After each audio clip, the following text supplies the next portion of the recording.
Très timidement, je pense qu'on a la majorité des gens qui se sont connectés. Donc déjà, bonjour à toutes et à tous. Je me présente Pierre Biozen, donc je suis de l'équipe de la CRERCO et je fais partie de l'ARB Occitanie et c'est moi qui vais animer ce webinaire avec Hugo que je laisse se présenter.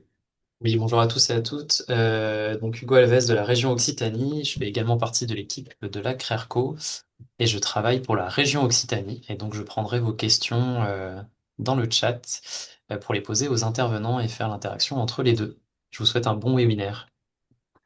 Merci Hugo. Donc avant toute chose, sachez que ce webinaire est enregistré. Vous aurez donc accès au replay sur la chaîne YouTube de la RB Occitanie et on vous transmettra par mail suite du coup à ce webinaire l'ensemble des mince, des présentations qui seront faites par nos différents intervenants qui sont assez nombreux aujourd'hui. On les en remercie d'être parmi nous aujourd'hui. Alors, pour commencer, on va vous présenter tout simplement on va dire, l'ordre du jour de ce webinaire.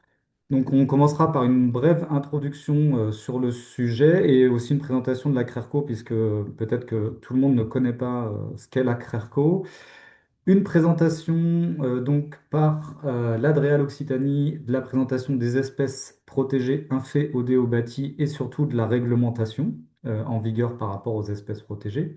Ensuite, la LPO Occitanie nous présentera comment réaliser finalement des inventaires des nids, hirondelles, martinets, notamment à l'échelle d'une commune. On aura une première pause pour accueillir vos questions d'un quart d'heure. Donc n'hésitez pas à les poser dans le chat et Hugo les reprendra pour les poser aux intervenants. Ensuite, on enchaînera avec la commune d'Oche pour un retour d'expérience très inspirant du coup sur tout ce qui est localisation des nids, mais je vous en dis pas plus, vous le découvrirez juste après. Et enfin, Véronique de l'équipe de la CRERCO, Véronique Ventre, qui fait partie de la RB Occitanie, fera un focus sur comment on intègre l'ensemble de ces éléments dans les PLU, donc plans locaux d'urbanisme des communes, pour préserver les nids ou les habitats des espèces inféodées au bâti. Et là, on aura encore un bon moment de questions avec vous, puisqu'on aura 20 minutes. Donc voilà, n'hésitez pas à poser vos questions tout au long du webinaire, hein, pas besoin de les poser au moment du temps de questions, vous pouvez les poser tout au long du webinaire. Alors, pour ceux qui ne connaissent pas la CRERCO, déjà, vous dire qu'est-ce que c'est que cet acronyme? Donc, c'est la communauté régionale éviter, réduire, compenser en Occitanie. Donc, elle s'intéresse surtout à la question de la mise en œuvre, de l'amélioration et de la connaissance de la séquence éviter, réduire, compenser sur le volet biodiversité, puisque c'est une séquence qui adresse différents sujets, mais en tout cas, la CRERCO se mobilise sur le sujet biodiversité. Comme vous le voyez à l'écran, cette CRERCO, elle a pour volonté de créer une culture commune, d'harmoniser les pratiques et de développer les compétences de ses membres ou des personnes qui ne sont pas encore membres. Et bien sûr, vous pouvez rejoindre la communauté en devenant membre. Vous aurez le lien d'accès que vous voyez en haut à droite sur votre écran. L'inscription est bien évidemment gratuite, il faut juste signer une charte. Et du coup, si vous êtes membre, vous pourrez avoir accès à la fois à des groupes de travail, à des rencontres qui sont organisées dans le cadre de séminaires ou des visites de sites. Et si vous n'êtes pas membre et que vous ne souhaitez pas forcément participer en tant que membre, vous avez toujours les webinaires en accès libre, ainsi que la diffusion d'informations diverses et variées de la veille, notamment sur notre réseau social LinkedIn. Ce que je n'ai pas précisé, c'est qu'environ dans cette communauté, on recense 300 structures et un peu moins de 500 membres aujourd'hui. Donc on est sur une communauté assez active, donc n'hésitez pas à la rejoindre si vous voulez vous investir sur le sujet avec nous. Alors vous l'avez vu aujourd'hui, on va parler voilà, plutôt de la partie comment on intègre la biodiversité dans les bâtiments et comment on évite de les impacter, notamment à l'échelle de la commune, à travers des inventaires notamment. Mais on voulait faire un petit focus sur le webinaire précédent qui a eu lieu il y a un peu plus d'un mois ou un mois à peu près qui s'appelle donc Mesures RC dans les bâtiments, quel avenir pour les hirondelles?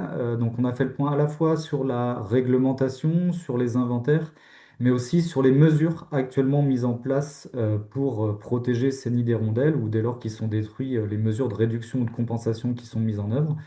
avec des réflexions sur ce qui marche, ce qui fonctionne moins bien, et des réflexions notamment du Conseil scientifique régional du patrimoine naturel, donc le CSRPN, pour faire évoluer les pratiques. Donc, si vous voulez en savoir plus, ben, on vous invite tout simplement à visionner ce webinaire qui est en accès sur la chaîne YouTube de l'ARB Occitanie que vous pouvez retrouver en replay. Allez, et pour tout de suite, si je clique sur le replay, ça va pas être bon. Attendez, j'ai fait une mauvaise manip. Excusez-moi. Voilà.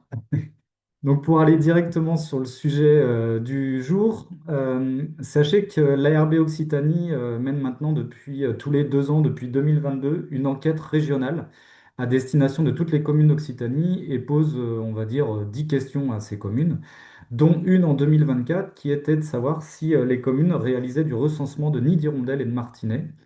Il s'avère que, comme vous le voyez sur la carte, beaucoup de communes ont répondu, donc à peu près un panel de 13% des communes d'Occitanie, ce qui est quand même plutôt pas mal. Et parmi elles, il y en a 56 qui nous ont répondu qu'elles réalisaient du recensement des nids d'hirondelles et de martinets, et une dizaine d'entre elles nous ont indiqué qu'elles intégraient ces informations dans leurs plans locaux d'urbanisme.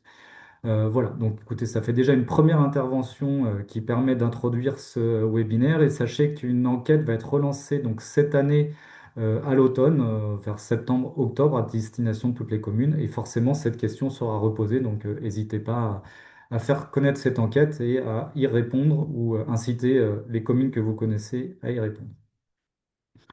Voilà, je ne vais pas être plus long sur l'introduction et je vais tout de suite passer la parole à Frédéric Marie de la Dréal Occitanie, que je vais laisser peut-être se présenter un peu plus dans le détail juste après, pour nous faire un point sur la réglementation par rapport aux espèces protégées qu'on retrouve sur le bâti. C'est à toi, Frédéric. Bonjour, merci Pierre. Donc oui, Frédéric Marie. Donc moi, je suis instructeur au sein de la DREAL, Direction régionale de l'environnement, de l'aménagement et du logement, direction écologie. Et donc je suis en charge entre autres, de l'instruction des demandes de dérogation espèces protégées, que je vais pouvoir exposer un petit peu après. Euh, donc ça sur l'ensemble de la région, pour les problématiques hirondelles. Nous sommes sur 2 sites, un à Montpellier, un à Toulouse, et donc il y a 2 équipes d'instructeurs qui sont au plus près du coup des territoires pour pouvoir accompagner au mieux les porteurs de projets. Concernant le sujet qui nous occupe aujourd'hui, je voulais d'abord vous faire un petit panel des espèces qui sont proches de l'homme et qui peuvent effectivement être impactées par des travaux de rénovation ou démolition du coup de bâti. Donc en premier chef, effectivement, du coup sur les oiseaux, les hirondelles. Alors après, je passe à les autres passereaux, style moineau domestique ou rouge-queue. Là, ça va être hirondelle ou ses cousins, les martinets. Donc, dans le monde, pour les hirondelles, 74 espèces, 17 genres qui sont présents surtout dans les zones tropicales ou subtropicales. Mais voilà, c'est quand même ce sont des espèces assez étendues. Et on en a 5 en France, et les 5 se retrouvent du coup aussi en Occitanie. On a l'hirondelle de rivage, qui ne concerne pas le bâti. Et après, les 4 autres, fenêtres, cheminées, rochers et la rousseline. Donc, ce sont des espèces effectivement qui viennent d'Afrique, qui migrent, qui viennent d'Afrique et viennent se reproduire dans nos contrées, sur nos bâtis, reconstruisant ou améliorant du coup les nids qu'elles ont utilisés l'année précédente. Donc voilà, parmi les 5 espèces, 4 peuvent être concernées par nos bâtis, suivant le type de bâtiment concerné. Autres espèces qui sont proches de l'homme, qui nous apportent des services écosystémiques. C'est-à-dire qu'en fait, par leur activité, elles nous apportent un bénéfice à nous, espèces humaines. Donc c'est également du coup les chauves-souris. Donc sur les 36 espèces recensées en France, 31 espèces sont recensées en Occitanie. Parce qu'effectivement, nous sommes à la croisée de 4 régions biogéographiques sur la région. Et donc du coup, c'est pour ça qu'on a une telle biodiversité. Parmi ces 31 espèces, donc là vous voyez la courbe du coup d'abondance des populations, on les voit bien diminuer depuis les débuts des années 2000 là, sur ce graphique-là. Donc 20 sont confrontés effectivement parmi ces 31 à des risques élevés de disparition et 19 parmi elles, 19 peuvent fréquenter les bâtiments. Alors 19, c'est en majorité, mais en fait, quasiment toutes les espèces peuvent potentiellement utiliser nos bâtis, suivant leur configuration ou bien leur environnement immédiat. Si c'est par exemple une petite chapelle forestière, on va se retrouver effectivement avec des espèces forestières qu'on ne retrouverait pas en cœur de ville, par exemple. Tu peux passer du coup à la diapo suivante. Donc là, du coup, un petit schéma du guide de la LPO là, de 2024 qui présente effectivement les différents bâtis qu'on a aujourd'hui, plus ou moins modernes. Et on voit effectivement que tous les aspects de nos bâtis peuvent être concernés, en tout cas sont utilisés par une ou plusieurs espèces protégées, que de chauves-souris ou d'oiseaux, et aussi également de reptiles.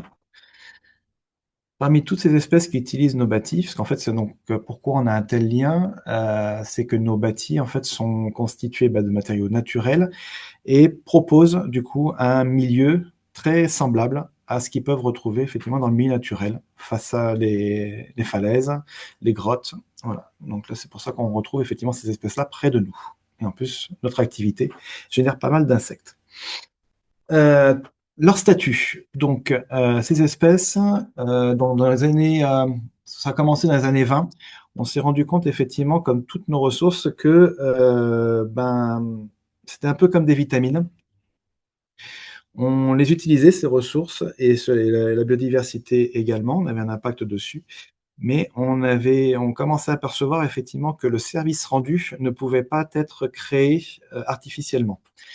On a eu un rapport dans tout début des années 60, le rapport McKenzie, qui a effectivement évoqué la nécessité de préserver du coup comme ressource patrimoniale la biodiversité et tous les matériaux que nous pouvions utiliser. Et dans les années 70, à ce moment-là est apparu effectivement tout le panel de grands textes permettant de protéger ces espèces. Parce que comme je disais, les vitamines, on ne peut pas les synthétiser nous-mêmes. Les services écosystémiques que j'ai évoqués tout à l'heure, on ne peut pas arriver à pleinement les remplacer si ces espèces-là disparaissent.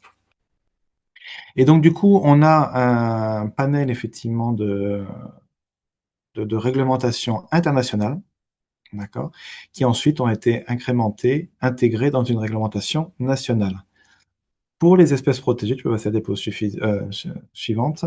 Pour les espèces protégées, du coup, pour chaque taxon, oiseaux, mammifères, amphibiens et reptiles, insectes, il y a un arrêté ministériel qui liste les espèces qui sont sous statut de protection. Quand elles sont protégées, à ce moment-là, du coup, le code de l'environnement L411-1 interdit de détruire l'individu, mais également les œufs, les nids, mutiler, capturer, les enlever de leur milieu naturel, perturber également les individus de manière intentionnelle pendant la reproduction, détruire ou altérer du coup, les sites de reproduction, et puis après, bien sûr, détenir, transporter, naturaliser, mais ça a des fins de vente. Ça, c'est pas forcément ce qui nous concerne aujourd'hui comme activité.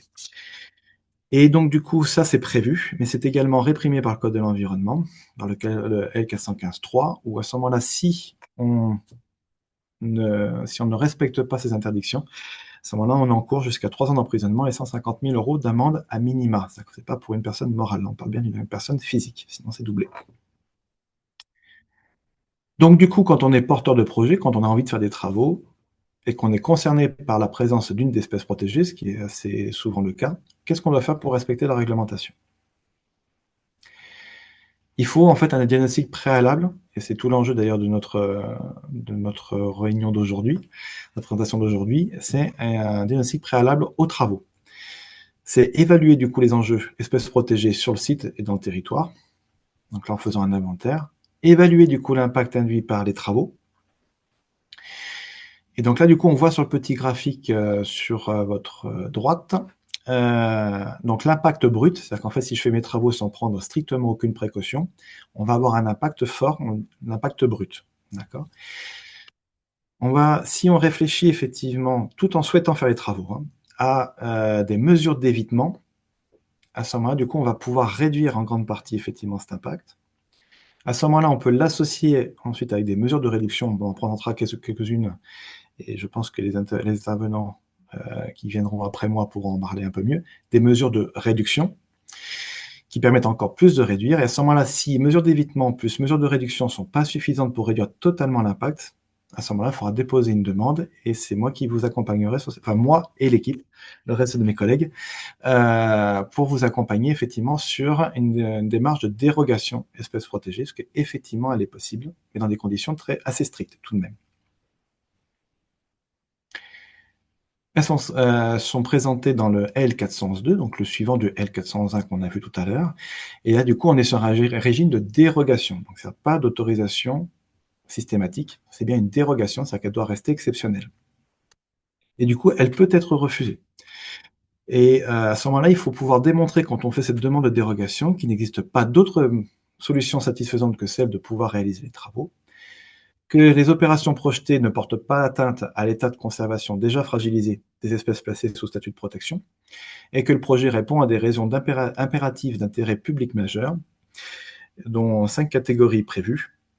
Celle qui nous concerne aujourd'hui avec le bâti, c'est dans l'intérêt de la santé et de la sécurité publique, ou pour d'autres raisons impératives d'intérêt public majeur, y compris de nature sociale, économique, ou pour des motifs qui comporteraient des conséquences bénéfiques primordiales pour l'environnement. Donc là, par exemple, si on fait de la rénovation énergétique, on rentre dans ce cadre-là. Si on fait des travaux effectivement d'entretien du bâti pour éviter qu'il ne s'écroule et qu'il blesse les gens, les riverains, on rentre aussi dans ce cadre-là. Donc, le déroulé d'une démarche. On fait l'inventaire, on vérifie du coup où sont les sites de présence d'espèces protégées sur notre bâtiment. On regarde du coup la liste de ces espèces. Si on a des espèces protégées, à ce moment-là, du coup, on peut donc on va analyser du coup l'impact de ces travaux, d'accord? S'il y en a pas, bon, à ce moment-là, on fait une demande à l'Adréal histoire de valider qu'on c'est bien conforme et à ce moment-là, du coup, on s'arrête ici. Si effectivement il y a un impact résiduel, c'est-à-dire après avoir fait de l'évitement, après avoir fait de la réduction, il nous reste quand même encore un impact à compenser et à ce moment-là, du coup, il faut étudier la cohérence entre l'impact induit et les mesures mises en compensation, qui doivent être au moins égales aux impacts négatifs imposés aux espèces. Si effectivement l'impact est trop grand ou que les compensations sont trop coûteuses, à ce moment-là, on abandonne les travaux. Si on a une solution alternative, on abandonne les travaux. Ou bien on dépose du coup une demande de dérogation, ça passe en consultation par un comité scientifique, et ensuite on rend une décision d'accord ou de refus. Donc c'est une procédure qui dure environ 4 mois, sachant que pour le comité scientifique, il y a 2 mois de consultation. C'est-à-dire que là, si effectivement on a besoin de compensation, on rentre effectivement sur une démarche administrative plus longue. Donc il faut l'anticiper au maximum, au-delà même des inventaires. Il faut bien l'avoir en tête, c'est comme une composante de votre projet. Donc, on est dans le cadre du coup d'une demande de dérogation.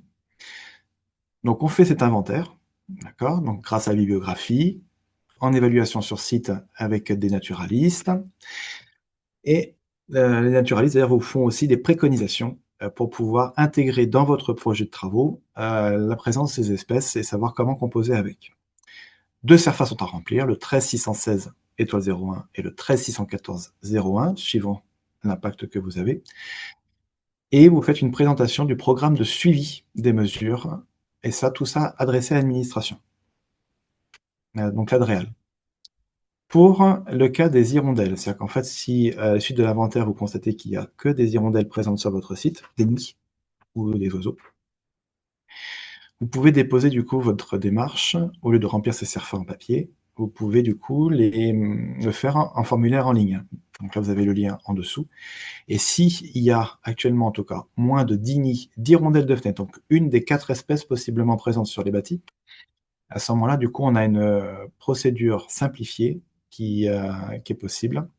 Et donc, du coup, en l'occurrence, on n'a plus besoin de consulter le comité scientifique dès lors qu'on a moins de 10 nids. Alors, qu'est-ce que c'est qu'un nid dans ce cadre-là?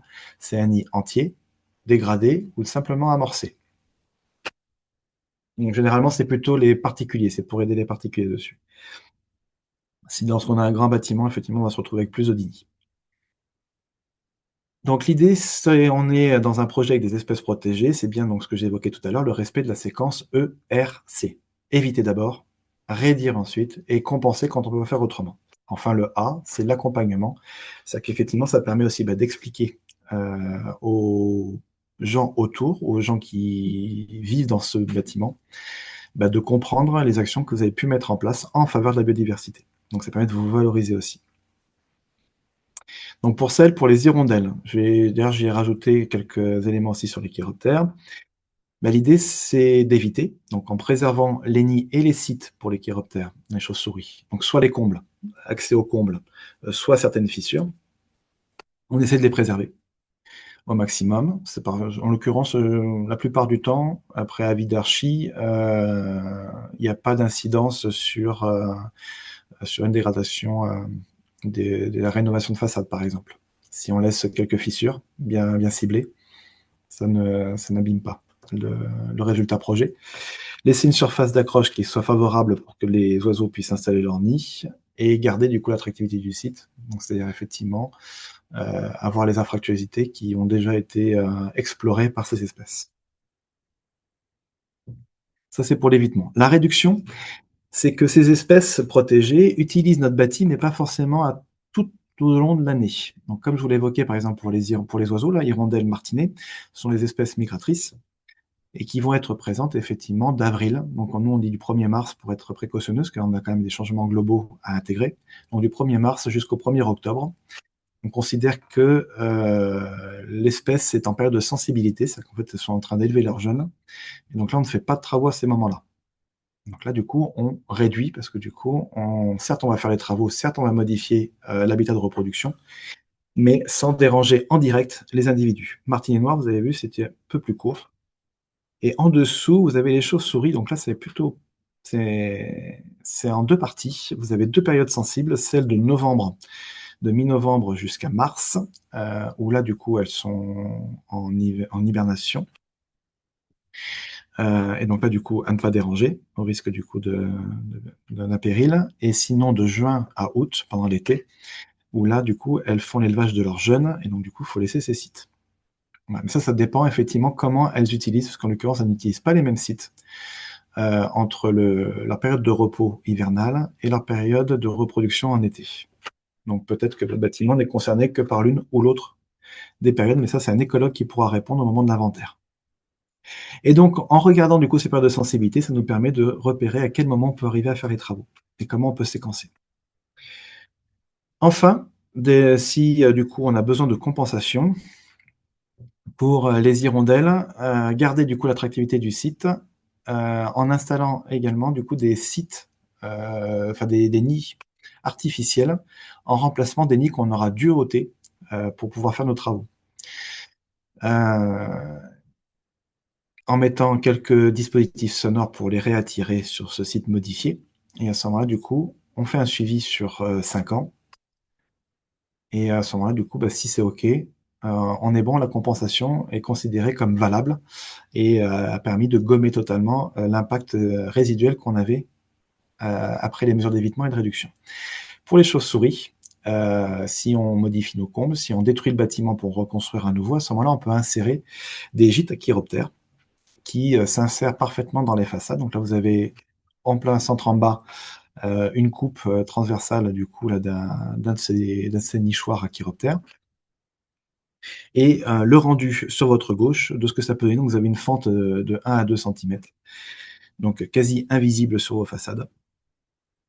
Et voilà, c'est tout. Ça, c'est du coup avec une rénovation énergétique. La petite boîte en gris là que vous avez là, ce sont pour les martinets qu'on a évoqué que très succinctement tout à l'heure. Qui ont besoin en fait d'un trou complet. Ils ne construisent pas leur nid, ils utilisent en fait des infractuosités naturelles. Et donc là, du coup, vous leur proposez de nouveaux sites pour pouvoir faire leur nid. Suivant la taille du projet et suivant l'impact porté, au-delà du coup de faire de l'installation de nids artificiels, il y a besoin d'actions aussi aux alentours afin de favoriser du coup l'implantation de la colonie, de la garder. Donc avec l'installation de prairies de fauche qui permettent du coup la présence d'insectes et donc du coup de pouvoir nourrir les oiseaux derrière, qui ne sont pas forcément du coup des insectes qui soient nuisants pour l'homme, je penserais aux moustiques par exemple, des marabouts, parce qu'ils ont besoin du coup de matériaux pour pouvoir construire de nouveaux nids naturels. Ou bien si votre bâtiment effectivement ne peut pas accueillir des nids, parce qu'il n'est pas assez long, parce que du coup le taux de compensation demande plus de nids artificiels que de nids naturels détruits, vous pouvez installer des structures déportées, donc les tours à hirondelles ou tours à chauve-souris que vous avez sur la droite. Voilà. Et là, vous avez aussi pour des hirondelles de rivage totalement en haut à droite. Voilà. En tout cas, je vous remercie de votre attention. L'idée principale, effectivement, c'est de favoriser l'évitement pour éviter la lourdeur administrative d'une dérogation. Rappelez-vous, 4 mois de procédure à minima, suivant le cortège d'espèces que nous avons, qui peut aller au-delà de celle que je vous ai présentée là. Donc voilà, évitement et réduction. Et je vais vous laisser du coup la parole à Pierre qui va reprendre la main. Et surtout à les autres interlocuteurs pour vous épauler là-dessus. Merci. Eh ben, merci Frédéric d'avoir bien introduit le sujet. Alors pour rappel, on a vu qu'il y avait déjà pas mal de questions dans le chat, notamment relatives au nid artificiel, ce genre de choses. Alors je pense que ça, on vous renverra vers le précédent webinaire qui traitait précisément de ces questions-là, puisque là, on va plutôt se pencher sur la partie inventaire, comment on réalise des inventaires finalement à l'échelle d'une commune ou d'un village ou de plusieurs rues dans une commune. Et bah, pour nous parler de ça, je vais passer la parole tout de suite à Bruno Led, la LPO Occitanie. Il paraît que je vais laisser se présenter et présenter la LPO par la suite. C'est à toi, Bruno. Bonjour tout le monde. Oui, Pierre, le micro marche? Tout Allez, fonctionne, première c'est bon. diapo. Tout fonctionne, donc on peut passer les diapos, pas de souci. À toi.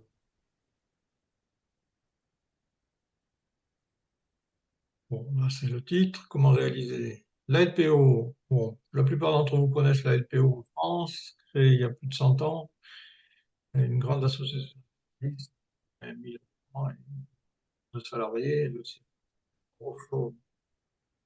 Aujourd'hui, Alors, on parle Occitanie, juste, donc je représente la LPO excuse-moi, Occitanie. Bruno, on a des petites coupures, donc si tu peux Voilà, je bien parler, représente la LPO Occitanie. en Il y a face, 40. éventuellement couper ta caméra si on...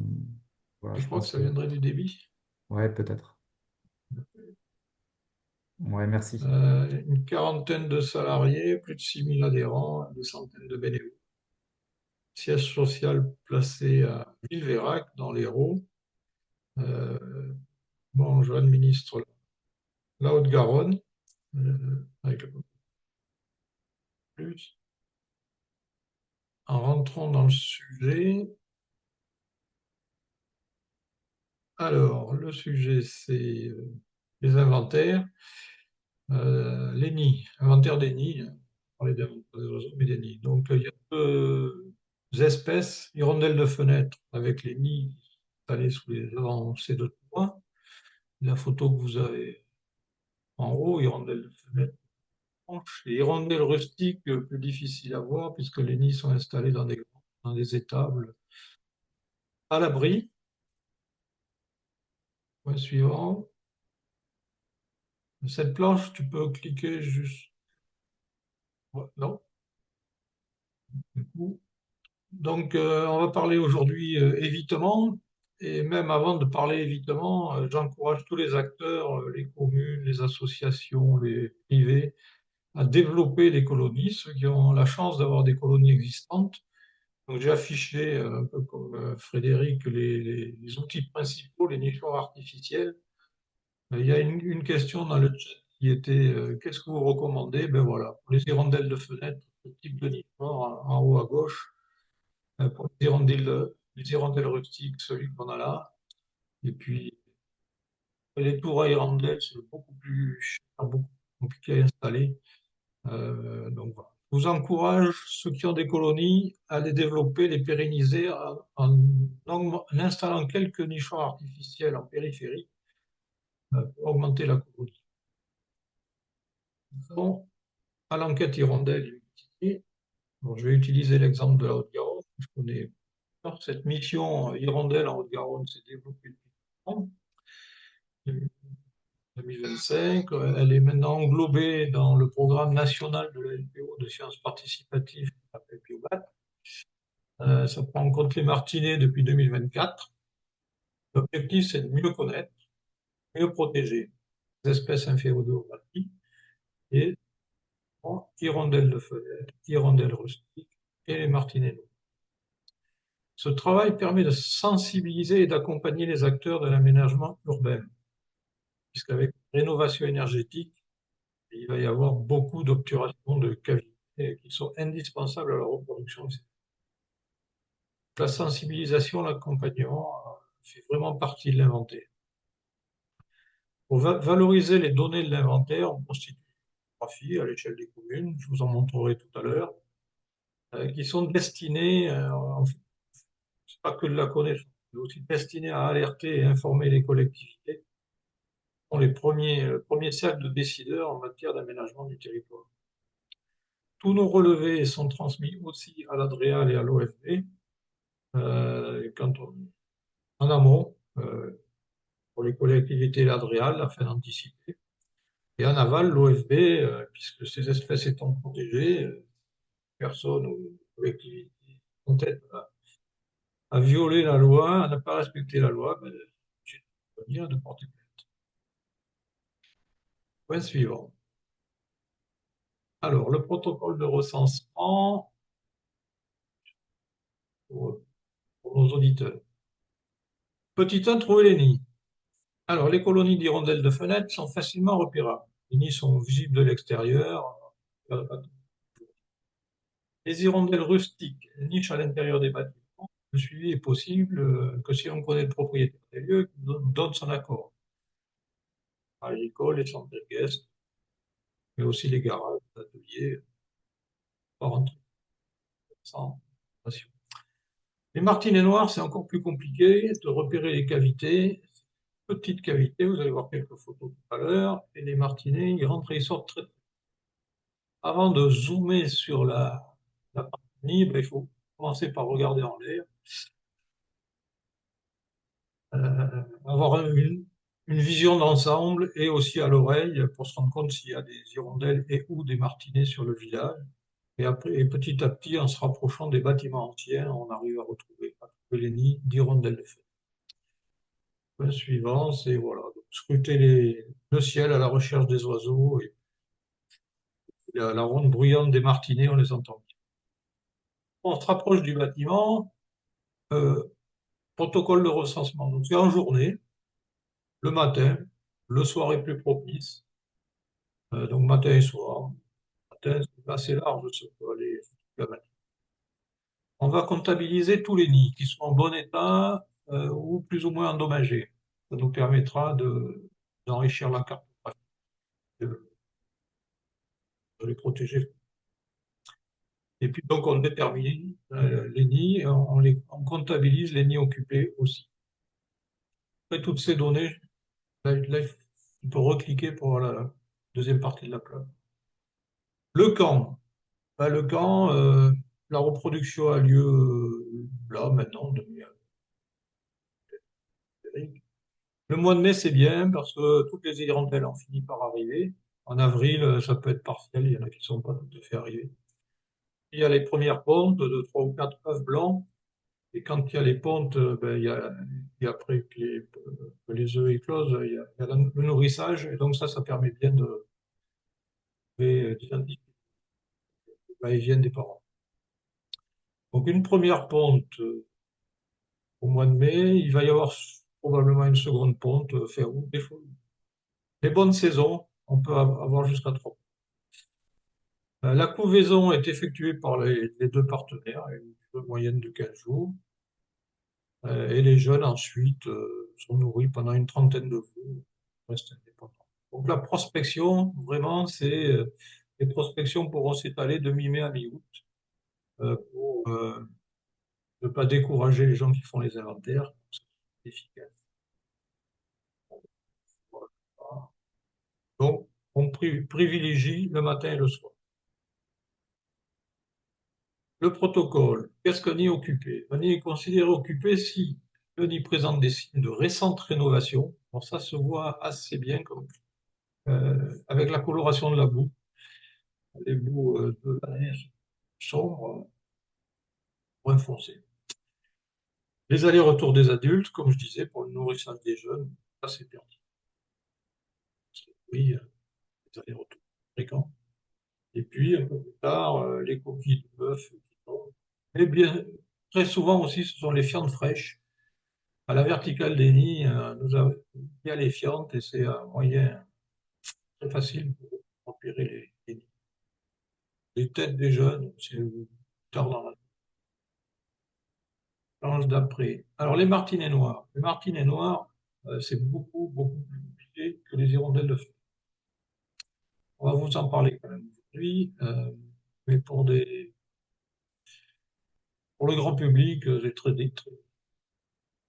Alors, le matin tôt, 6h30, 9h30, ou plutôt le soir, un peu plus tard dans la saison, de juin à juillet. Les nids se repèrent, bien sûr, par les entrées-sorties des martinets, du trou d'envol. Et là, c'est fulgurant. Ils arrivent à grande vitesse et ils repartent aussi. Donc ça dure 2 secondes max. Et par la présence, qui est plus facile, c'est la présence des petites coulures à l'extérieur des trous, entre les fils, ou la présence des fientes solides au sol, à la verticale des nids. Là, c'est vraiment l'indice qui est le plus facile à repérer. Et qui change d'après. Donc, un petit zoom sur ces fameuses fientes de martinet, facilement reconnaissables. Donc là, en bas à gauche, vous avez un mégot de cigarette au filtre et puis la taille d'une fiente de martinet. Les crottes sont assez solides, gainettes blanc. Euh, et avec l'habitude, on ne peut pas confondre avec les fientes de pigeon qui sont assez liquides et qui, euh, quand elles tombent. Alors les colonies de martinets, ben, sur cette partie-là, il y en a un petit peu partout sur ce bâtiment, on l'a pris comme exemple. Et j'ai rajouté les flèches jaunes pour que vous voyez que c'est des tout petits trous dans lesquels les martinets peuvent s'infiltrer pour nicher. Je crois qu'il y a une photo ou deux marche après. Voilà, ça peut être entre les tuiles, ça peut être dans un trou un peu plus gros, ça peut être une poutre qui laisse un peu d'espace entre la poutre et la tuile. Des trous qui sont quand même plus gros que les trous pour les chiroptères, mais c'est pas bien gros. Et pour l'entrée-sortie, il se passe très vite. Alors, le protocole de recensement des hirondelles, je vous disais qu'on a commencé il y a quelques années. Là, je vous ai affiché la carte 2025, rien que pour la Haute-Garonne. Donc, par rapport au sondage que le CRERCO a fait en 2024 avec les communes qui ont été recensées, ben là, on est déjà rien qu'en Haute-Garonne, il y en a moins 65. Peu partout, à Toulouse.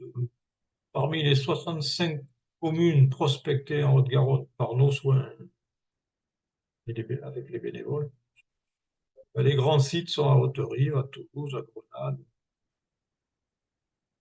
Et qu'est-ce que je voulais dire d'autre? Ce genre de carte, ce genre d'inventaire se fait sur tous les départements par mes collègues, délégations des autres. Voilà. Donc après, pour chaque commune, avec les recensements, en jaune, bleu ou bleu foncé, c'est les différentes années. Donc on va jusqu'à, bien sûr, repérer l'adresse postale. Donc là, c'est à Dauterive principalement. Jusqu'à il n'y a pas longtemps, on avait un grand tableau avec les adresses postales, nom de la rue, numéro de rue, et puis les nids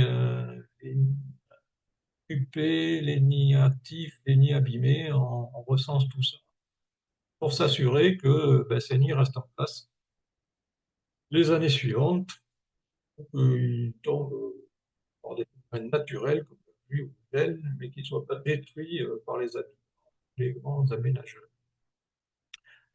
Sur la carte, peut-être une seconde sur la carte, pardon, en arrière. Alors, je ne sais pas si vous voyez bien, mais là, c'est le plan d'Hauterive avec la Garonne au milieu, le pont, et de chaque côté, les points bleus. Ce sont les nids, enfin, les petites colonies de nids de fenêtres. Proche, il y a quelques hirondelles rustiques, mais beaucoup moins, parce que soit il y en a moins, soit l'inventaire est plus compliqué, l'autorisation des. Et puis quelques points de martinet noir. Il est clair que là, 2024-2025, nous bénévoles et nous-mêmes, c'est difficile d'identifier les nids de martinet. Donc il va nous falloir quelques années pour avoir des cartographies un peu plus complètes. Alors pour ceux qui le souhaitent, et j'encourage toutes les municipalités à aller dans ce sens, pour faire le recensement des hirondelles dans chacune de vos communes. Ce qu'on fait, nous, et vraiment, on s'est rendu compte que c'était important, et on est en train de faire aujourd'hui d'ailleurs, c'est informer les municipalités sur les termes de la loi, éviter que les permis délivrés sur les bâtiments comportant d'importantes colonies, sans l'accord de l'Adréal et la procédure dont Frédéric vous a parlé tout à l'heure. Informer sur les menaces les plus fréquentes, les ravalements de façade, les démolitions, les réfections. Et réaliser des rencontres et des animations sur ce thème avec les habitants et auprès des écoles.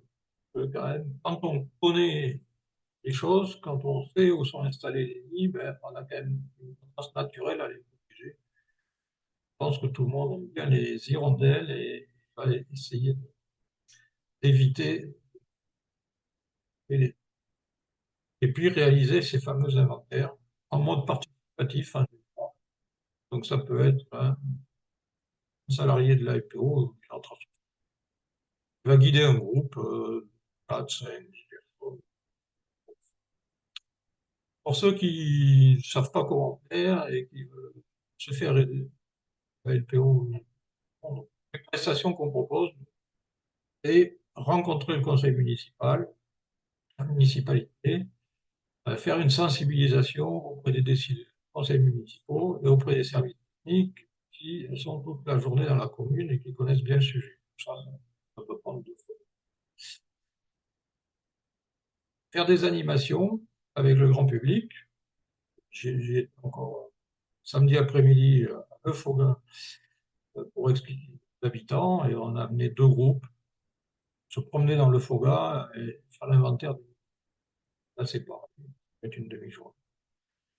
En milieu scolaire, c'est toujours apprécié des enseignants, des élèves, d'expliquer les hirondelles, la migration, la nidification, et comment les protéger. Voilà. Et puis, in fine, les inventaires, selon la dimension de votre commune, selon le nombre de colonies, on peut venir soit faire l'inventaire nous-mêmes, diriger un groupe, inventaire participatif. Et en fonction des tailles, on peut vous faire un devis. Pierre m'avait demandé combien ça coûtait.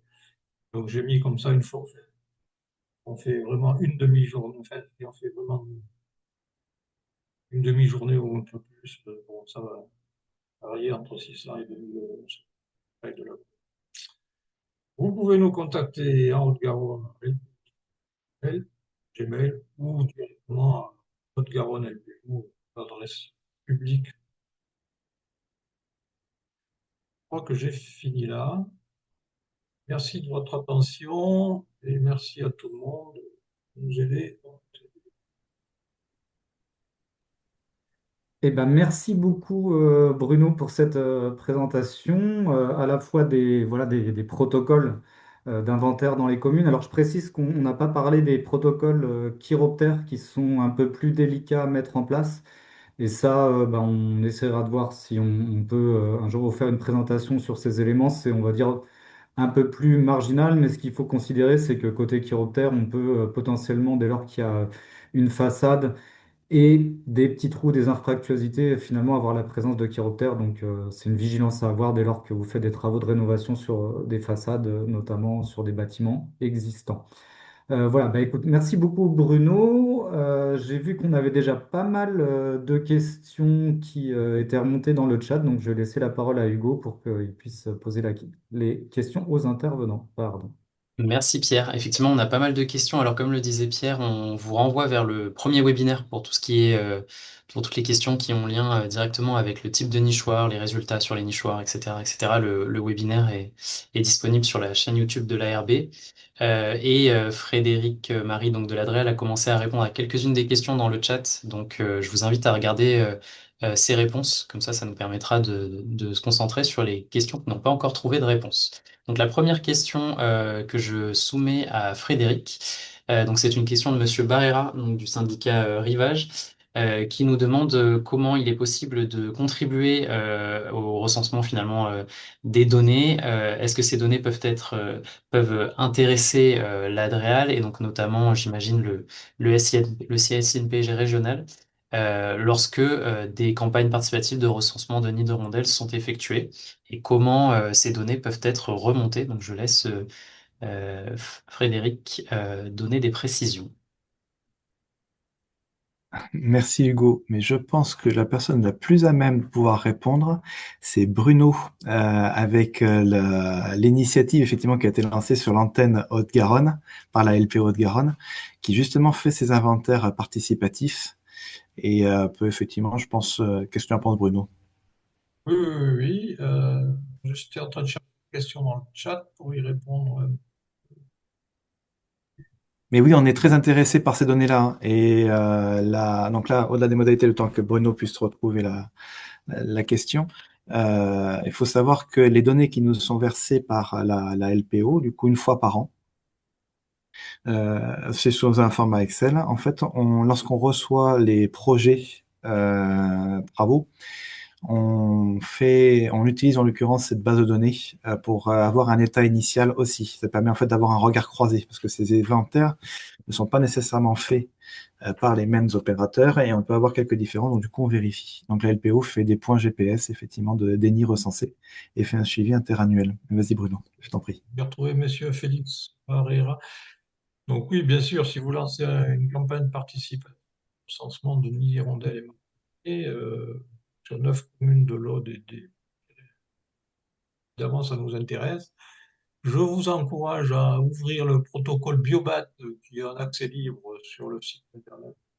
Ça, c'est pour suivre à peu près ce protocole. Je vous encourage à saisir les données dans Fond France via les applications. Et puis, c'est un peu compliqué de vous. Je vous encourage de vous rapprocher de la NPO Aude et Pyrénées-Orientales. Je pense que c'est Alice Boussens, la directrice.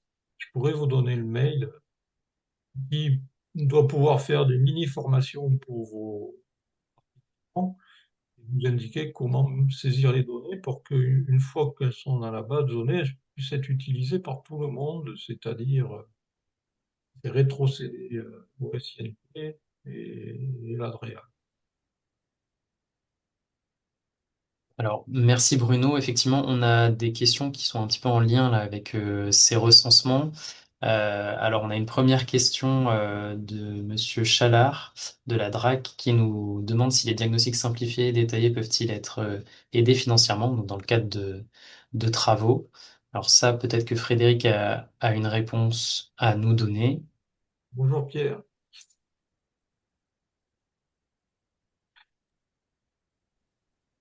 ou Bruno, si tu as Je vais une laisser réponse à répondre nous donner. Frédéric. C'est juste Pierre Chalard qui est un de nos Ok. bénévoles sur d'autres sujets. Pardon, du coup, merci de répondre. J'ai pas entendu la question, j'étais en train de répondre à une autre Oui, question sur le une, chat. une question de Pierre Chalard qui nous demande si les diagnostics simplifiés et détaillés peuvent-ils être financés? Est-ce qu'il y a des aides financières dédiées? Et si oui, lesquelles? Alors, pas par l'Adréal, mais il faudrait se rapprocher des DDT, éventuellement, donc près des services environnement ou urbanisme, même plutôt, qui peuvent éventuellement avoir des fonds ingénierie là-dessus. Je sais que pour des projets, donc, comme les plans initiatives copropriété, c'est le cas. Mais c'est sur des zones géographiques très particulières et préciblées, avec des copropriétés en difficulté, et à ce moment, du coup, l'ingénierie pour l'inventaire biodive euh, est partiellement financée. Bien. On a une autre question de Monsieur ou Madame Mélier qui nous demande s'il y a des pourcentages de dérogation que vous auriez pu nous donner, que pourriez nous donner en termes de dérogations rejetées sur la région et notamment sur la Haute-Garonne, si tu as des chiffres, Frédéric. Oui, merci pour cette question, parce qu'effectivement, j'ai bien appuyé tout à l'heure sur le fait que nous étions sur un régime de dérogation et non pas d'autorisation systématique. Et donc la question est tout à fait légitime et merci. Mais je n'avais pas gratté les données, donc là je viens de le faire en live, en fait le temps de voir pendant la présentation de Bruno. Donc pour 2025, 108 projets vont bénéficier du coup d'une autorisation de dérogation sur les 13 départements du coup. Ont bénéficié du coup d'une autorisation de dérogation. 49 ont été accompagnés pour qu'il y ait une dérogation espèce protégée évitée, c'est-à-dire qu'en fait, on a accompagné le porteur de projet sur des mesures d'évitement et de réduction, ce qui fait qu'on n'avait pas d'impact significatif résiduel. Et 17 ont été refusés ou abandonnés. Ce qui fait que si on regroupe les refus et les DEP, on se retrouve à peu près un tiers de tous les dossiers qui nous ont été déposés qui ont été orientés autrement que faire de la dérogation espèce protégée, c'est-à-dire qu'en fait, en ayant un impact résiduel significatif qui devait être compensé. Voilà, à peu près un tiers. Pour la Haute-Garonne, pour être plus précis, donc 23 ont été accordés, 13 ont été avec une démarche de dérogation espèce protégée évitée. Donc, on a orienté plutôt sur de l'évitement et de la réduction. Et 6 ont été abandonnés ou simplement rejetés, ce qui fait qu'on est sur un ratio de 45% de tous les dossiers reçus pour la Haute-Garonne en 2025. Merci Frédéric pour ces chiffres. Et ben pour que tu gardes la parole, on avait une question de Monsieur Michael François d'Envol Environnement qui nous demandait quelles étaient les pressions d'inventaire réputées suffisantes par l'Adréal pour valider les résultats. Est-ce que vous avez un ordre de grandeur? Alors, tout dépend en fait de l'importance du projet. Donc là, je peux pas avoir. Normalement, généralement, on fait plutôt une 4 saisons. C'est-à-dire qu'en fait, on fait des passages pour chacune des saisons. Donc effectivement, ça peut marcher pour les chiroptères, cette partie-là. Mais tout dépend aussi de l'importance en fait du projet que nous avons. Donc parfois, 2 passages suffisent. Tout dépend du cortège. Enfin, là, du coup, c'est via les recherches bibliographiques. Déjà, ça nous donne déjà un indice sur le degré de hotspot de biodiversité que l'on peut présager sur le site impacté par les travaux. Et à ce moment-là, du coup, on dimensionne l'effort d'inventaire en fonction de ça. Donc, c'est d'abord la recherche du bio qui nous permet, en fait, je ne peux pas vous donner de réponse, en fait, de règles immuables et fixées et reportables sur tous les types de projets, parce que ça dépend vraiment de l'importance du projet et vis-à-vis des recherches bibliographiques, et du coup, si c'est un nœud de passage, si c'est un grand site, effectivement, où on est à proximité, une structure paysagère autour du site de travaux, qui est un peu complexe, où on a une interface assez fort. À ce moment-là, du coup, effectivement, l'effort d'inventaire va être plus important parce qu'on aura besoin d'une finesse un peu plus importante parce qu'on sait qu'on a plus d'espèces patrimoniales présentes en pressenti. Donc voilà, du coup, c'est une réponse de Normand, je suis désolé. Au C'est cas un par peu cas. oui, un peu non. Hmm. Merci Frédéric. On avait une question qui était dédiée, là, qui vient d'arriver sur les chiffres que tu as donnés sur les dérogations. Est-ce qu'ils concernent uniquement les dossiers pour les espèces protégées sur des bâtiments ou est-ce qu'ils concernent d'autres dossiers de manière plus Non, générale? là, j'ai bien parlé de tous les projets. Effectivement, donc ça peut être de l'énergie, c'est du transport, c'est les aménagements style ZAC, c'est sur des bâtiments, c'est l'ensemble, oui, effectivement. Très bien. Euh, Mais bon, la tendance est quand même intéressante, je pense, à repérer. mhm. Parce que Très par bien. contre, ce sont les mêmes instructeurs qui traitent l'ensemble de ces thématiques-ci. Merci Frédéric. On avait une remarque de Monsieur François-Xavier de Resseguier, il me semble qu'il faisait partie de l'OFB, qui nous portait un point de vigilance sur le fait de bien porter à connaissance la présence des niches chez les propriétaires privés pour que l'élément moral puisse être retenu en cas de destruction des nids après donc cette information. Donc c'est quelque chose d'assez important. C'est aussi le rôle de la LPO hein, à travers ces recensements de pouvoir ensuite porter à connaissance des propriétaires privés et des communes la présence des nids et donc pouvoir informer les propriétaires et agir en cas de destruction illégale. Je ne sais pas si ça appelle des réactions, Frédéric ou Bruno, n'hésitez pas. Oui, la question, effectivement, et la remarque de François-Xavier est tout à fait pertinente, mais sur l'aspect judiciaire. Tout à fait. C'est-à-dire qu'effectivement, j'ai évoqué tout à l'heure le prévu réprimé. Donc le réprimé, c'est lorsqu'on valorise ça de manière judiciaire. C'est-à-dire qu'effectivement, c'est une infraction pénale, c'est du délit. Et donc un délit, effectivement, doit avoir un élément moral. C'est-à-dire qu'effectivement, il faut que l'acte soit prévu comme interdit ou obligatoire, suivant le cas de figure, suivant le type de liste. Euh, il faut qu'il soit réprimé. Donc là, on les a vus, effectivement, je vais les présenter dans les diapos, mais il faut également un élément moral, c'est-à-dire qu'il faut qu'on ait l'intention, il faut que la personne ait l'intention de porter atteinte. Donc c'est pour ça qu'effectivement, un courrier préalable peut, effectivement, à ce moment-là, derrière, si ce n'est pas respecté, ou si on en fait fi, tout simplement, euh, ignorer, à ce moment-là, du coup, effectivement, il peut y avoir une variation judiciaire, et à ce moment-là, du coup, ça permet de montrer l'élément moral, le troisième point qui permet de confondre quelqu'un en un délit. Sur la police administrative, parce qu'il y a aussi cette partie-là, on n'a pas besoin d'éléments moraux préalables.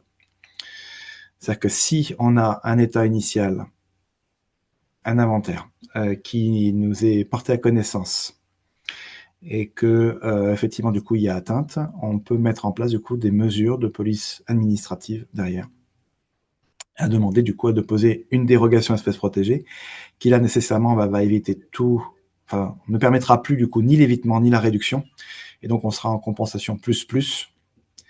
Et donc là, ça risque d'être un peu coûteux par contre pour la personne. Merci Frédéric pour ces précisions. On avait également une question de monsieur ou madame Mélier encore qui nous demandait si le travail qui pouvait être établi avec la LPO, notamment sur les recensements, se faisait sous forme de convention partenariale ou sous une autre forme. La question a été posée à ce moment-là. Donc j'imagine que c'était pour ce volet-là. Est-ce que Bruno, tu peux nous détailler un petit peu les services que peut offrir la LPO? Bah, oui, bien sûr, c'est comme toutes les prestations. Donc, si une mairie nous contacte ou notre structure, on établit un dialogue pour comprendre votre besoin, vos envies, une mini-convention, hein, c'est Très bien. donc, bon, des Merci. présentations sur les inventaires, et puis, alors, Merci Bruno. Je vais peut-être prendre une dernière question parce qu'on a pris un petit peu de retard. Je sais, Pierre, n'hésite pas à me faire signe. De Madame Jacquet de Nymphalis, qui nous demandait s'il était prévu une synthèse concernant les recensements de nids et sur les tendances d'évolution des hirondelles et des martinets par secteur géographique, notamment par département. Alors cette synthèse, elle pourrait être faite potentiellement par la LPO. Est-ce que ce type de document a vocation à être édité à court ou moyen terme? je vais répondre pour la Haute-Garonne. La réponse est oui. La synthèse des inventaires se fait année par année. On est en train de finaliser le rapport pour 2025 avec les cartographies que nous prépare la LPO France. Ça, c'est un clin d'œil pour le collègue de la LPO France. Et celui de 2024 est dispo. Alors, jusqu'à présent, on les envoie aux communes qui ont la chance d'avoir des hirondelles, enfin celles qu'on a inventoriées. On l'envoie pas à tout le monde. On l'envoie à l'Adréal, on l'envoie à l'Ouest. D'accord. Les autres départements, je sais. Je veux bien prendre la question pour l'Occitanie. Je pense pas encore. Après, vous questionnez la LPO de votre département, ils peuvent vous extraire de la grande base de données, graphie générale. Ça. Merci Bruno. Pierre, est-ce que tu souhaites prendre d'autres questions ou est-ce qu'on rebascule sur les présentations pour garder un petit peu de temps sur la fin? Eh ben, si ça ne te dérange pas, je veux bien qu'on continue sur les présentations puisqu'on a un temps d'échange encore de prévu tout à l'heure. Donc si jamais, Très bien. bah voilà, on pourra y répondre et il se peut en plus que ça se recoupe. Donc du coup, bah, je vais tout de suite passer la parole à la mairie d'Auch, donc à Pierre et Laurent qui vont se présenter pour nous bah, présenter leur magnifique projet donc d'inventaire, de cartographie sur les hirondelles notamment. Je vous laisse prendre la parole.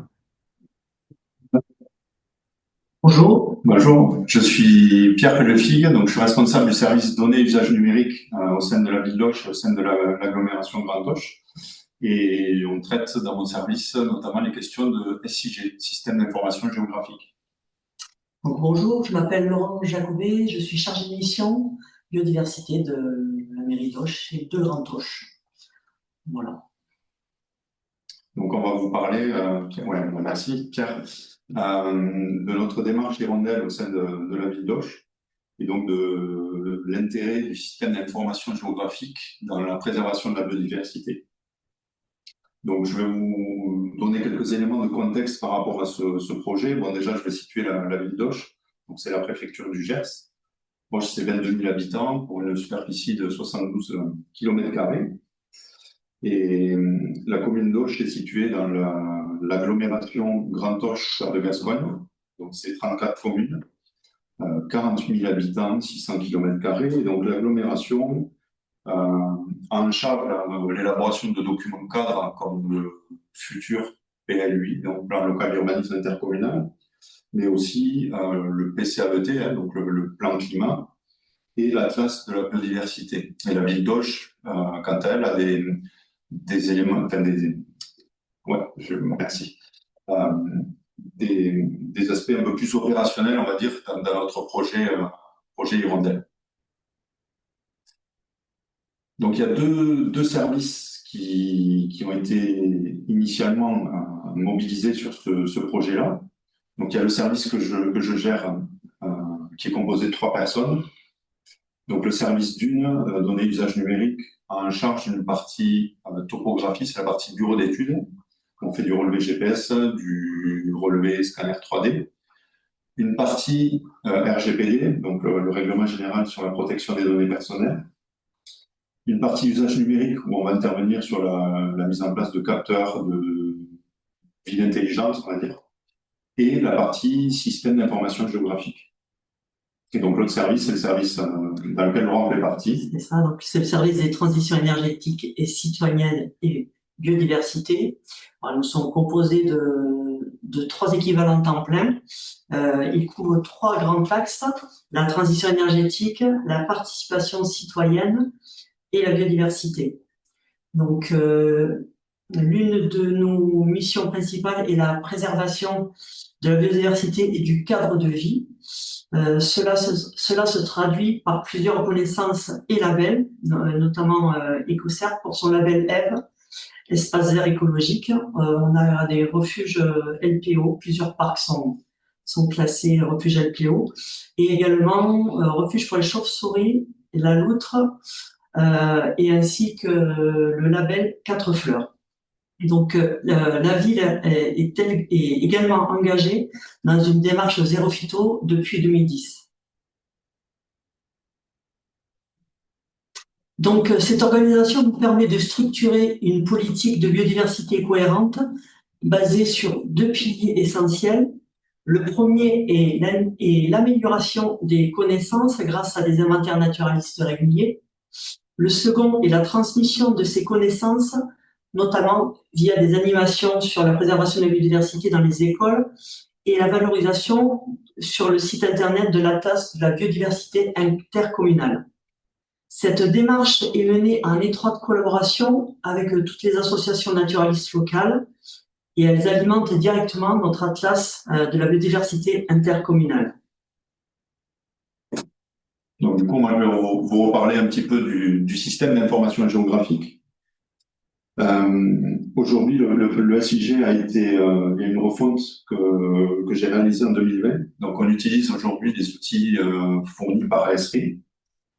Esri, c'est une société américaine et il y a une succursale en France qui s'appelle Esri France et donc qui accompagne les collectivités dans le déploiement de ces outils-là. Donc aujourd'hui, le SIG pour la ville d'Auch, pour l'agglomération, c'est une vingtaine d'applications. Ce SIG est mutualisé avec 3 autres communautés de communes sur la partie cadastre et la partie ADS, donc application du droit des sols, donc tout ce qui est instruction des permis, enfin, des autorisations d'urbanisme. Et donc, on gère à peu près 300 utilisateurs, et du coup, on est passé de 34 communes à 135 communes, donc en comptant les 3 autres PCI. Donc, dans les applications qui sont gérées aujourd'hui, donc, Pierre, ouais, si vous pouvez juste revenir merci. Dans les applications qui sont aujourd'hui utilisées, ben, on retrouve des applications très opérationnelles, hein, comme la gestion des espaces verts, la gestion de l'éclairage public, et la partie, donc, on a une partie interfacée avec le logiciel d'instruction pour les autorisations d'urbanisme qui s'appelle OpenADS. Et donc, du coup, on a d'une part la cartographie, d'autre part la partie instruction. Donc, sur cette partie contexte, ce qu'il faut retenir, en fait, il y a d'une part le SIG, donc l'outil qui est structuré et structurant dans notre projet de démarche hirondelle. Et en parallèle, ce qu'a dit Laurent, une réelle volonté des différents acteurs sur les questions de préservation de la biodiversité. Laurent va reprendre va vous reparler de la démarche hirondelle un peu plus en détail. C'est ça, donc notre démarche hirondelle. Donc on va dire que depuis 2011, un travail spécifique est mené sur les hirondelles. Les inventaires sont réalisés par, ce que je disais, par des associations locales. Initialement, le groupe ornithologie gersois, aujourd'hui intégré à la LPO. En parallèle, des actions de sensibilisation sont menées dans les écoles primaires. Un premier inventaire a impliqué les élèves qui ont parcouru leur quartier, accompagnés par la LPO, et puis une seconde association, le CPE gersois. Des suivis réguliers ont lieu tous les 3 à 4 ans, ce qui nous a permis d'intégrer les données de colonies au SIG de la collectivité. Les inventaires de 2011 et 2019 ont mis en évidence une baisse d'environ 20% des colonies, en cohérence avec la tendance nationale. Donc, face à ce constat, une tour à hirondelles a été installée en 2020, financée par le budget participatif gersois, avec des nids artificiels fabriqués par des enfants en périscolaire. Donc, les écoles primaires ont été mobilisées également aussi pour réaliser d'autres inventaires sur la ville. Donc, cette dynamique a permis de faire émerger un véritable enjeu autour de la protection des hirondelles. En 2021, l'enjeu hirondelle est clairement identifié. Il est porté à la fois par des actions pédagogiques et par une communication municipale. Pour protéger les colonies d'hirondelles de la ville, l'objectif est d'agir en amont des travaux. Nous avons pensé à solliciter donc le service d'urbanisme qui a la charge de délivrer les différentes autorisations, comme le permis de construire et déclaration préalable. Mais les modalités de mise en place sont complexes et fastidieuses. Donc là, je laisse la parole à Pierre. Pour rebondir sur ce que dit Laurent pour expliquer par rapport à l'interaction avec le service urbanisme. En fait, le service urbanisme, c'est un service qui est en tension permanente en termes de charge de travail. Et donc, l'idée, c'était pas de les sursolliciter sur cette question de présence de colonies hirondelles, en tout cas de renseignement d'autorisation d'urbanisme. Et donc, on a inversé un petit peu notre point de vue. Alors, je ne sais pas si vous peut-être passer à la diapo suivante, Pierre, s'il vous plaît. C'est du coup d'inverser un petit peu la tendance et d'essayer d'avoir un peu plus d'automatisation et limiter les interactions avec le service urbanisme pour pas les surcharger. Donc en fait, pour rappeler par rapport à les différents intervenants, donc en fait, on a quand même une commande politique. Donc l'idée, c'est d'avoir une communication, la finalité du projet, une communication plus efficace pour amener plus de pédagogie auprès des propriétaires qui veulent faire des travaux. Et donc, l'ensemble des acteurs, c'est plutôt d'utiliser les données du service urbanisme, de profiter des technologies du système d'information géographique et de venir s'appuyer a posteriori sur le pôle ODP. Donc, le pôle, c'est occupation du domaine public. C'est eux qui, au final, vont délivrer les autorisations pour les entreprises qui vont effectuer les travaux. Et donc également, voilà, c'était mobiliser également tous les acteurs comme la LPO autour du projet. Donc peut-être que vous pouvez faire, s'il vous plaît, voilà. Donc en termes d'étapes par rapport au projet. Premièrement, donc Laurent en a parlé tout à l'heure, il y a eu 2 inventaires. Donc c'était des fichiers Excel. Donc l'idée, ça a été de faire du géocodage pour transformer ce fichier Excel en points sur une carte. Donc là, on a notre cartographie des colonies d'hirondelles. Ensuite, on a actualisé cet inventaire-là. Alors, pour actualiser cet inventaire-là, dans l'environnement d'Esri, des outils du SIG, il y a des applications smartphone. Donc là, il y a eu un petit peu de paramétrage, mais on a déployé cette application de smartphone. Donc ça, c'est le service de la transition énergétique et de la biodiversité chez nous qui s'est chargé de faire l'actualisation. Donc là, Laurent est parti avec son téléphone. Il est géolocalisé en permanence. Et du coup, quand il voit un nouveau nid ou une mise à jour à faire, il vient faire un clic sur le téléphone et il vient créer une nouvelle colonie. Donc à ça, vous pouvez avancer, Pierre, s'il vous plaît. Voilà. Il a la possibilité d'associer une ou plusieurs photos sur cet inventaire-là. En parallèle, donc ça, c'est la construction du SIG, l'interfaçage entre notre logiciel d'instruction OpenADS et la cartographie. Donc, on a une base de données, des permis de construire, des déclarations préalables, et on a à peu près 1800 dossiers par an. Donc, les dossiers sont cartographiés, et je me rappelle toujours l'initial, au départ, la démarche n'est de ne pas charger le service à l'urbanisme par rapport à notre projet. Donc là, on voit qu'il y a beaucoup de dossiers. Et l'idée vous pouvez rester là, l'idée de l'auto, non, vous pouvez le laisser sur la diapo suivante. Bon, merci. Donc, l'idée, c'est de pouvoir réduire le nombre de dossiers qui vont nous intéresser, ce qu'on va appeler, nous, les dossiers en jeu, par rapport à cette problématique de préservation des hirondelles. Et donc, c'est là qu'on va utiliser et créer de l'automatisation dans les protocoles de communication. Donc, par rapport à tout ce projet-là qu'on a pu faire, il y avait un prérequis, c'était la communication entre la cartographie et le logiciel d'instruction des autorisations d'urbanisme. Une fois que ça s'était fait, bon, ça c'était dans la construction logique du SIG, et qu'on avait en parallèle notre inventaire des colonies d'hirondelles, l'idée c'était de faire un croisement automatique. Donc ça, c'est des fonctionnalités du SIG. Alors là, ça se fait, je vais rentrer juste un petit peu dans la technique, mais par ce qu'on appelle les triggers dans la base de données. Donc les triggers, ce sont des déclencheurs automatiques finalement, qui vont permettre d'isoler les dossiers qui nous concernent. Alors là, on a mis un petit périmètre autour des dossiers en jeu, donc il faut qu'on fait un périmètre de 50 mètres. Donc dès lors qu'il y a une nouvelle demande d'autorisation qui est faite, à partir du moment où elle est cartographiée, automatiquement elle est isolée dès lors qu'elle est à proximité d'un nid d'hirondelle. Donc elle est isolée dans une couche spécifique. Ensuite, derrière ça, on a développé un petit script qui permet de scanner les données et de créer une alerte par mail. Donc ça, je pense que c'est la diapo suivante. C'est ça. Ouais. Voilà. Donc il y a un mail qui est envoyé dès lors qu'il y a un nouveau dossier à proximité d'un nid d'hirondelle, destinataire de Laurent, et donc il récupère ce mail-là.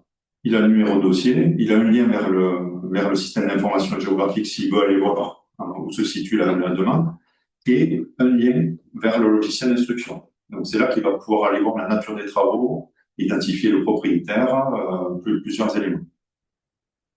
Voilà, vous pouvez. Donc, ça c'était pour la partie alerte. En parallèle, il y a une application dédiée. Non, vous pouvez laisser sur la précédente. Tiens, il y a une application SIG dédiée pour ça, pour que Laurent ait un environnement de travail spécifique sur cette démarche hirondelle. Et donc, il a sa cartographie avec ses couches bien à lui. Et donc, il a un lien, quand il clique sur le lien, c'est la diapo suivante, pour aller voir le détail donc là, on bascule dans la partie instruction, il voit la nature des travaux. Et donc, l'intérêt de tout ça, c'est bien de cibler les dossiers en jeu, et là, du coup, il peut faire une communication, je dirais, chirurgicale, puisqu'on est sur les 1800 dossiers qu'on a, En fait, Laurent ne regarde que les dossiers qui vont l'intéresser. Donc, il va être peut-être sur une cinquantaine de dossiers à regarder pour peut-être au final faire peut-être une dizaine d'actions dans l'année ciblées sur les demandes de travaux spécifiques. Et donc après, derrière, juste avant de passer sur les aspects financiers, derrière, une fois que le propriétaire a été contacté, a été sensibilisé, le jour où il y a une demande d'autorisation pour les travaux, donc l'entreprise va venir installer un échafaudage donc sur le domaine public. C'est le service occupation du domaine public qui lui aussi va faire une vérification. Là, il est manuel, hein, puisqu'il a accès à la carte des colonies d'hirondelles, il vérifie tout un tas de choses, notamment la présence de d'hirondelles. Si la façade est concernée, il faut un courrier spécifique aussi à l'entreprise, à destination de l'entreprise, pour sensibiliser l'entreprise en question. Voilà, donc du coup, Laurent, pour les aspects financiers, Oui. ça va bien suivant. Donc, ouais, sur les aspects financiers, on va dire que alors c'est une moyenne, hein, les inventaires et les animations représentent environ 3500 euros pour les partenaires naturalistes par campagne. La tour Hirondelle a été financée, comme je disais auparavant, par le budget participatif. L'assemblage de la tour a été réalisé par la régie municipale. L'application Hirondelle, comme le disait Pierre, donc est développée en interne. Voilà, on a réalisé un flyer pour environ 400 euros. On a réalisé des moules 3D pour fabriquer des nids pour environ 250 euros. Pour fabriquer des nids artificiels. Voilà ce que je peux dire sur le coût financier. En termes de perspective, nous souhaitons développer une approche globale de la biodiversité en renforçant les échanges entre les services et les habitants. Une campagne de communication est prévue, ainsi qu'une application pour le grand public pour réaliser des inventaires via la BIC. Les écoles continueront à être impliquées notamment dans la fabrication de nids artificiels et les inventaires. Et enfin, l'objectif est d'élargir cette démarche à d'autres espèces comme les martinets noirs, qui sont d'ailleurs en train d'être inventoriés sur la ville, les chauves-souris ou encore les hérissons. Juste pour conclure, par rapport au projet, nous, on considère que c'est une réussite. Ouais. Par contre, il n'y a pas eu de gros moyens à déployer, mais il y avait quand même une vraie volonté politique, parce qu'on l'a pas dit, mais dès lors que les propriétaires sont contactés, il y avait un courrier de l'élu en question qui appuyait la démarche.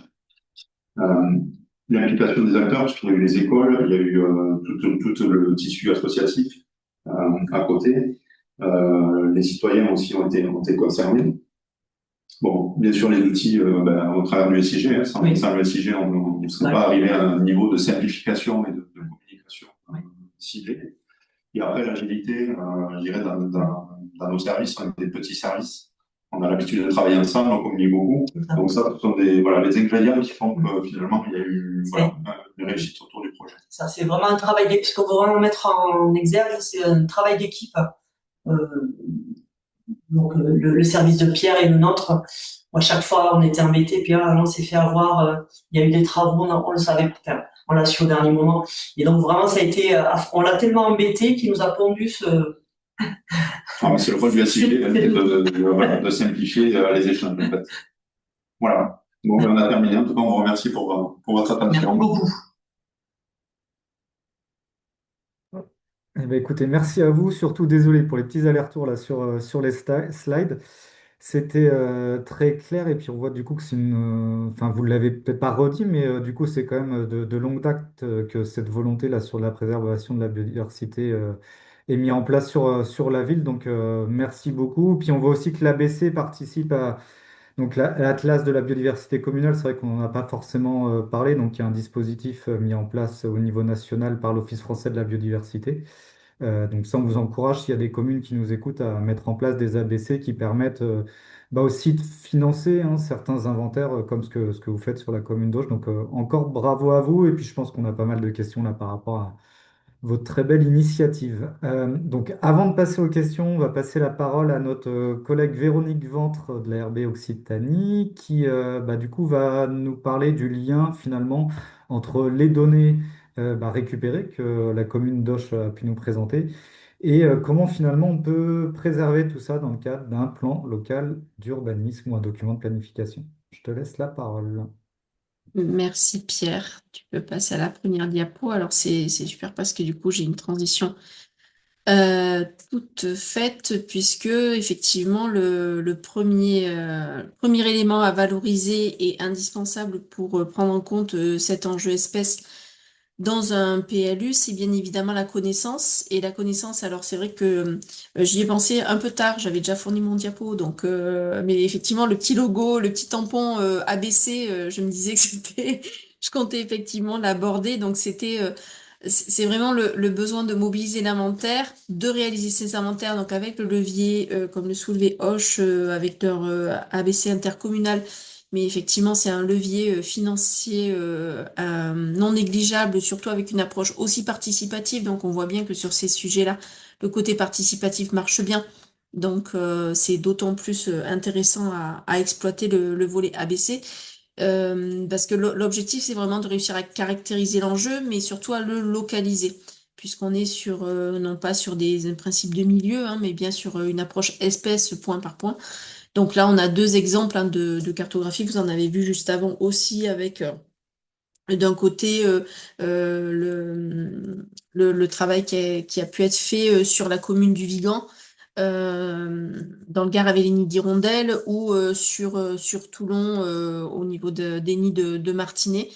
Donc voilà, vous l'avez vu au préalable, je vais pas m'étendre plus là-dessus, mais effectivement, le volet connaissance et mobiliser, exploiter les inventaires ou faire réaliser les inventaires via des ABC, c'est vraiment l'enjeu premier à entrer en fait dans l'état initial de l'environnement de votre PLU. Après, l'idée, c'est évidemment de valoriser cet enjeu politiquement, donc vraiment de le porter dans les axes de votre PADD et dans votre portage politique qui peut être en fait traité sous plusieurs angles. Évidemment, l'approche espèce patrimoniale spécifiquement et espèce protégée bien sûr, mais aussi surtout l'axe nature en ville, puisque nature en ville, bon, forcément, on pense toujours végétalisation, mais il y a aussi toutes les espèces inféodéobatiques comme les précédentes présentations ont pu le mettre en avant. Donc c'est une approche effectivement de préservation de nature en ville évidente et le côté trame verte et bleue sous un angle cette fois plutôt maintien de la perméabilité du milieu urbain et donc cette continuité écologique qu'il ne faut pas oublier à l'échelle de l'urbain et sur lequel effectivement la continuité de nidification d'espèces comme les hirondelles sont tout à fait essentielles. Et tu peux dérouler, voilà, un exemple d'orientation de PADD, on le voit sur Bordeaux Métropole, ça peut être effectivement des orientations qu'un certain nombre d'entre vous dans vos PLU ont déjà, comme par exemple affirmer la présence de l'élément naturel dans le paysage urbain. Très souvent, effectivement, à travers ces orientations de PADD, on voit tout de suite le traitement du sujet du végétal, mais on peut tout à fait y intégrer l'approche espèce faune, espèce patrimoniale sans difficulté. Tu peux passer. Donc cette fois, l'objectif en fait de cet enjeu, c'est évidemment la connaissance. Ça paraît presque, enfin, l'étape la plus simple quand on a les inventaires. Mais l'enjeu, il se joue surtout au niveau du PLU dans la traduction réglementaire hein, qui va être faite. Donc là, je vous ai mis de façon un peu brute le rappel de l'article L151-23 du Code de l'urbanisme qui permet de préserver des éléments spécifiques pour les protéger. Alors c'est très souvent utilisé pour des arbres remarquables, pour des murets, etc. Mais ça peut être aussi utilisé dans l'approche bâtiment justement pour préserver les nids d'hirondelles associés. Donc voilà, cet article dit spécifiquement que le règlement peut délimiter les sites et secteurs à protéger pour des motifs d'ordre écologique. Donc c'est tout à fait, c'est connu, comme je vous dis, sur l'approche paysagère, mais donc sur le motif d'ordre écologique, que la préservation des hirondelles ou des martinets rentre complètement dans ce cadre-là. Et dans la rédaction de votre règlement écrit, pour rappel, vous pouvez utiliser l'article 11 du règlement qui traite de l'aspect extérieur des bâtiments, donc qui a vraiment pour objectif d'assurer la protection d'éléments, notamment pour des motifs d'ordre écologique, et donc qui peut être rédigé dans le sens de la protection des nids d'hirondelles, par exemple, existants, si ces derniers bénéficient effectivement d'un inventaire. Et il ne faut pas oublier que le Code de l'urbanisme impose effectivement une préservation, mais aussi une restauration, que ce soit des continuités écologiques ou en tout cas des fonctionnalités des milieux naturels, des éléments naturels.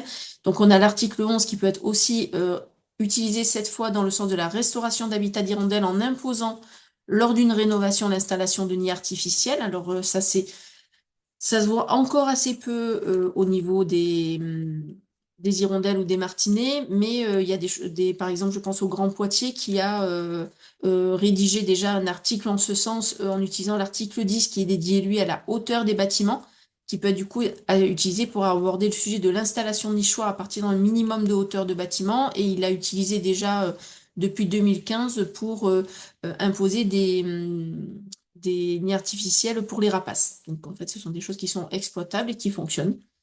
Donc tu peux passer sur un exemple effectivement plus spécifique à travers le PLUH de la métropole de Lyon. Il faut savoir qu'en 2022, il y avait un préalable qui était que le territoire s'était doté d'un plan de sauvegarde des hirondelles et des martinets. Alors, l'idée n'est pas de vous dire qu'il faut forcément passer par le plan de sauvegarde avant de traiter le sujet dans un PLU, hein, puisque c'est un préalable qui a facilité les choses, mais comme on vous dit, un ABC dans lequel vous allez identifier une hirondelle suffit largement à pouvoir intégrer après le sujet de façon précise dans le document d'urbanisme. Et donc, ce travail en 2022 a permis de réaliser une modification du PLUH en 2024. Alors, il y a à la fois au niveau du rapport de présentation une intégration de la notion de poursuivre le renforcement de la biodiversité au cœur du tissu urbain, avec une obligation en fait d'installation des nichoirs à martinets, ainsi que la mise en œuvre de matériaux propices à ces espèces. Donc on est bien sur quelque chose voilà, d'assez détaillé. Et une modification cette fois du règlement écrit, où le règlement écrit, en fait, qui a été modifié, intègre l'installation de nichoirs à martinets selon la hauteur de façade. Donc soit on est sur une hauteur de façade comprise entre 10 et 40 mètres, auquel cas on a un nichoir extérieur ou de type briques creuses installé tous les 2 mètres sous les débords de toiture pour des nouvelles constructions ou bâtis déjà existants. Et pour les façades de 8 mètres et plus de hauteur, on a une installation de bandes de crépi rugueux de 50 cm de hauteur environ sous toiture. En fait, on voit du coup qu'on peut aller très loin et très précisément, en tout cas, pour faire en fait des réalisations, une adaptation du bâti aux besoins effectifs de l'espèce. Et ce qui est très intéressant dans cette règle, c'est qu'elle concerne pas uniquement les nouvelles constructions, mais aussi les bâtis déjà existants et concernés en termes de hauteur de façade. Donc c'est vraiment les deux volets qui sont intéressants, à la fois la préservation et la restauration dans le cadre de rénovation et de ravalement de façade. Toutes les situations sont traitées sur cet exemple, donc on trouve ça vraiment, vraiment intéressant. En complément du règlement écrit, on a le plan de zonage, parce que, comme vous l'avez vu, hein, on a besoin vraiment de pointer et de localiser précisément ces enjeux, hein, puisque ce sont des nids point par point. Donc, positionner la protection est tout aussi important, ce qui n'est pas souvent le cas, en fait, sur les PLU qu'on a pu voir dans les exemples, mais pour autant qui est tout à fait faisable. Donc, vous pouvez avoir dans les plans de zonage, en fait, des points très précis avec des secteurs à protéger pour des motifs d'ordre écologique, comme ce que je vous citais tout à l'heure, ou vous l'avez pour des mares remarquables régulièrement, pour des arbres isolés, on peut tout à fait le pointer sur les bâtiments concernés par ce type de nid, puisque c'est un positionnement de secteurs à protéger pour des motifs d'ordre écologique, et à rappeler que c'est complémentaire à l'article qui est rédigé dans le règlement écrit, qui précise, lui, les conditions de protection, et du coup, le plan de zonage permet de positionner cartographiquement les secteurs qui sont concernés. Tu peux passer. Autre outil vraiment intéressant sur ces sujets-là, c'est l'OAP, que j'appelle vraiment l'outil couteau suisse pour la préservation de la biodiversité dans les PLU, parce qu'en fait, l'OAP a une marge de manœuvre vraiment importante en termes de format et de retranscription possible. Donc on peut tout imaginer. Là, vous avez voilà, une diversité de schématisation et de traduction au-delà de tout ce qui peut être simplement rédigé dans une OAP. Donc c'est vraiment intéressant. Tu peux passer. Voilà, donc on peut avoir plusieurs approches avec donc l'approche cartographique qui reste à exploiter avec un positionnement précis dans les quartiers concernés. Alors vous pouvez avoir, donc là, on a l'exemple, c'était pas l'exemple du territoire, mais c'était plutôt le schéma global, puisque sur ce cas-là, on avait sur un quartier particulier, point par point, identifié les haies et arbres isolés à préserver et même les crapauducs naturels à préserver. Donc on peut imaginer qu'on peut tout à fait pointer les nids d'hirondelles existants à préserver. Donc là aussi, c'est complémentaire au plan de zonage et à l'article rédigé dans le règlement écrit précisant les conditions de cette protection. Pourquoi? Parce que le plan de zonage, il concerne tout le périmètre du PLU. Là, l'OAP sectoriel permet d'aller plus loin en faisant quartier par quartier, point par point, et donc de zoomer encore un petit peu plus sur des secteurs euh, très particuliers, concernés plus spécifiquement effectivement par des zones à urbaniser.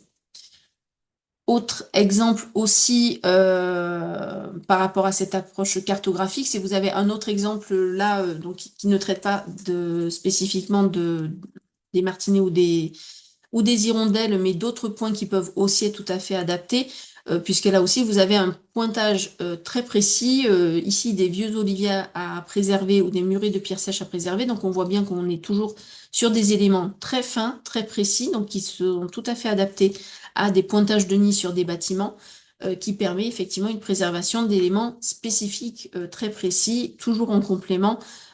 Juste une attention à avoir, c'est que l'OAP n'a pas le même portage réglementaire que le règlement écrit, donc il est toujours essentiel d'être cohérent et de faire vraiment écho entre l'OAP thématique ou sectorielle qui va permettre de préciser les choses cartographiquement avec vraiment des choses très très spécifiques, et le règlement écrit qui, lui, a une force d'opposabilité la plus forte. Et donc, un exemple d'OAP thématique biodiversité, cette fois, qui concerne spécifiquement les hirondelles et les martinets. Donc là, on est sur le PLU de Goven, qui est un PLU donc, situé en Bretagne. Donc dans son PLU, la commune en fait a mis en place une OAP thématique biodiversité, l'objectif étant de prendre en compte l'intégration de certaines espèces dans les opérations d'aménagement pouvant être réalisées sur le territoire. Donc on est sur martinet, moineau, hirondelle. Là, l'intérêt vraiment de cette OAP thématique, c'est qu'elle pose vraiment la nécessité et la possibilité de positionner des nichoirs adaptés ou des nichoirs multiples.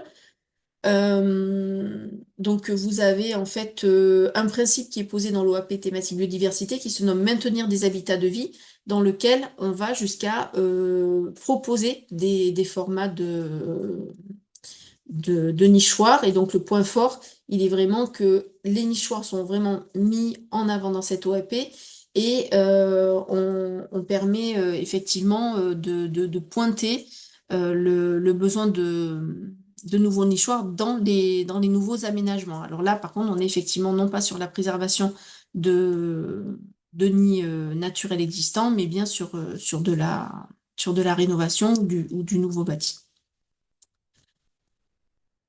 Et voilà pour moi. J'espère que j'ai tenu le temps. C'était parfait. Merci, merci Véronique.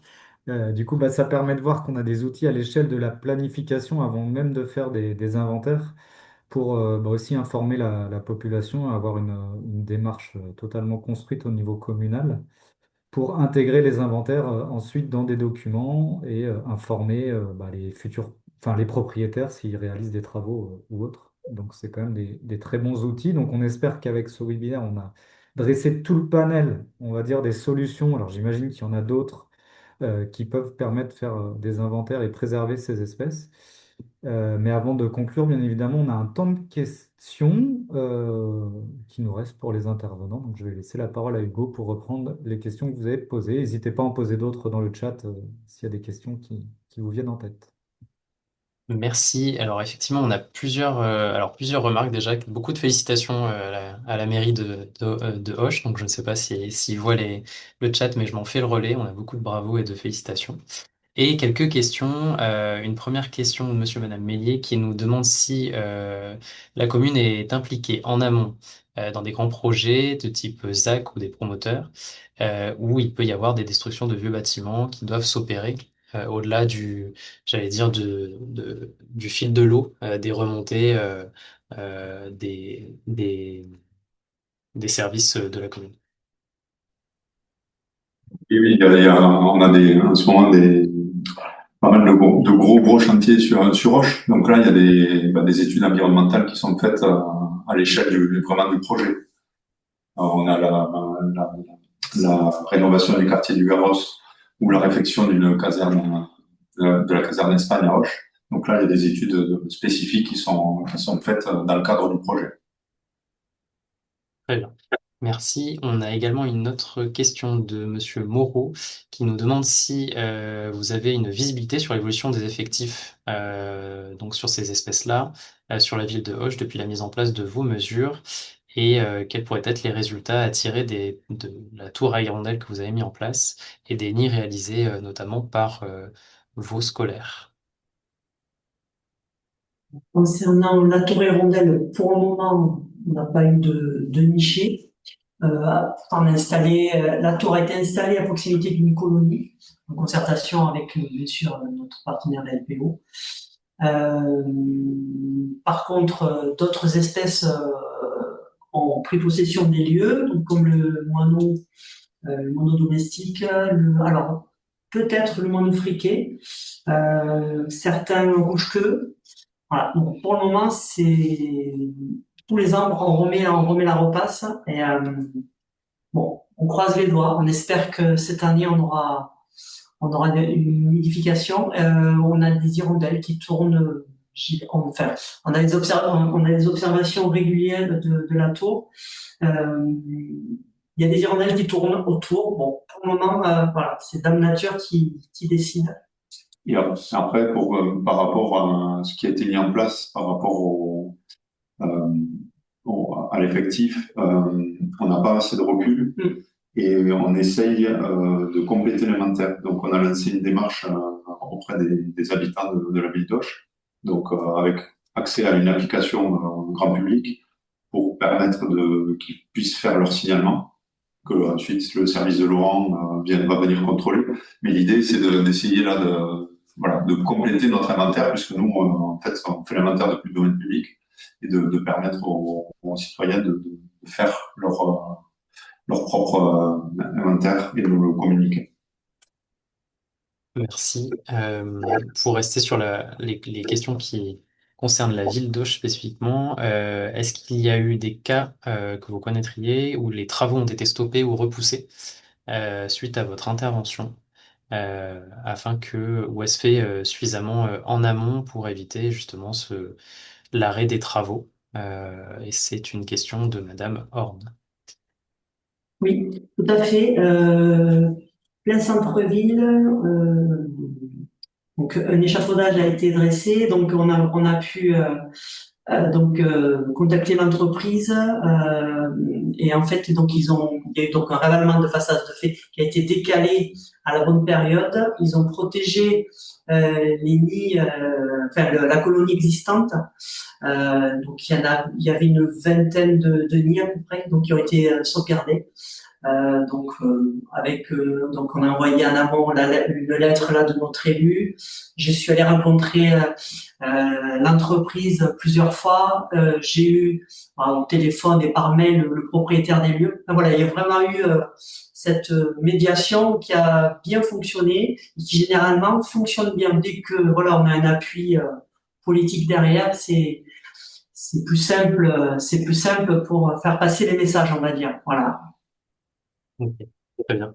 Merci. Une question qui est en lien avec la première question que je posais tout à l'heure là, sur notamment les ZAC sur les recommandations qu'il pourrait y avoir. Et donc là, c'est peut-être une question qui se tourne vers Monsieur Lay ou Frédéric Marie sur la façon d'accueillir la biodiversité sur des bâtiments spécifiquement en bardage métallique, donc bâtiments un peu plus difficiles peut-être à équiper.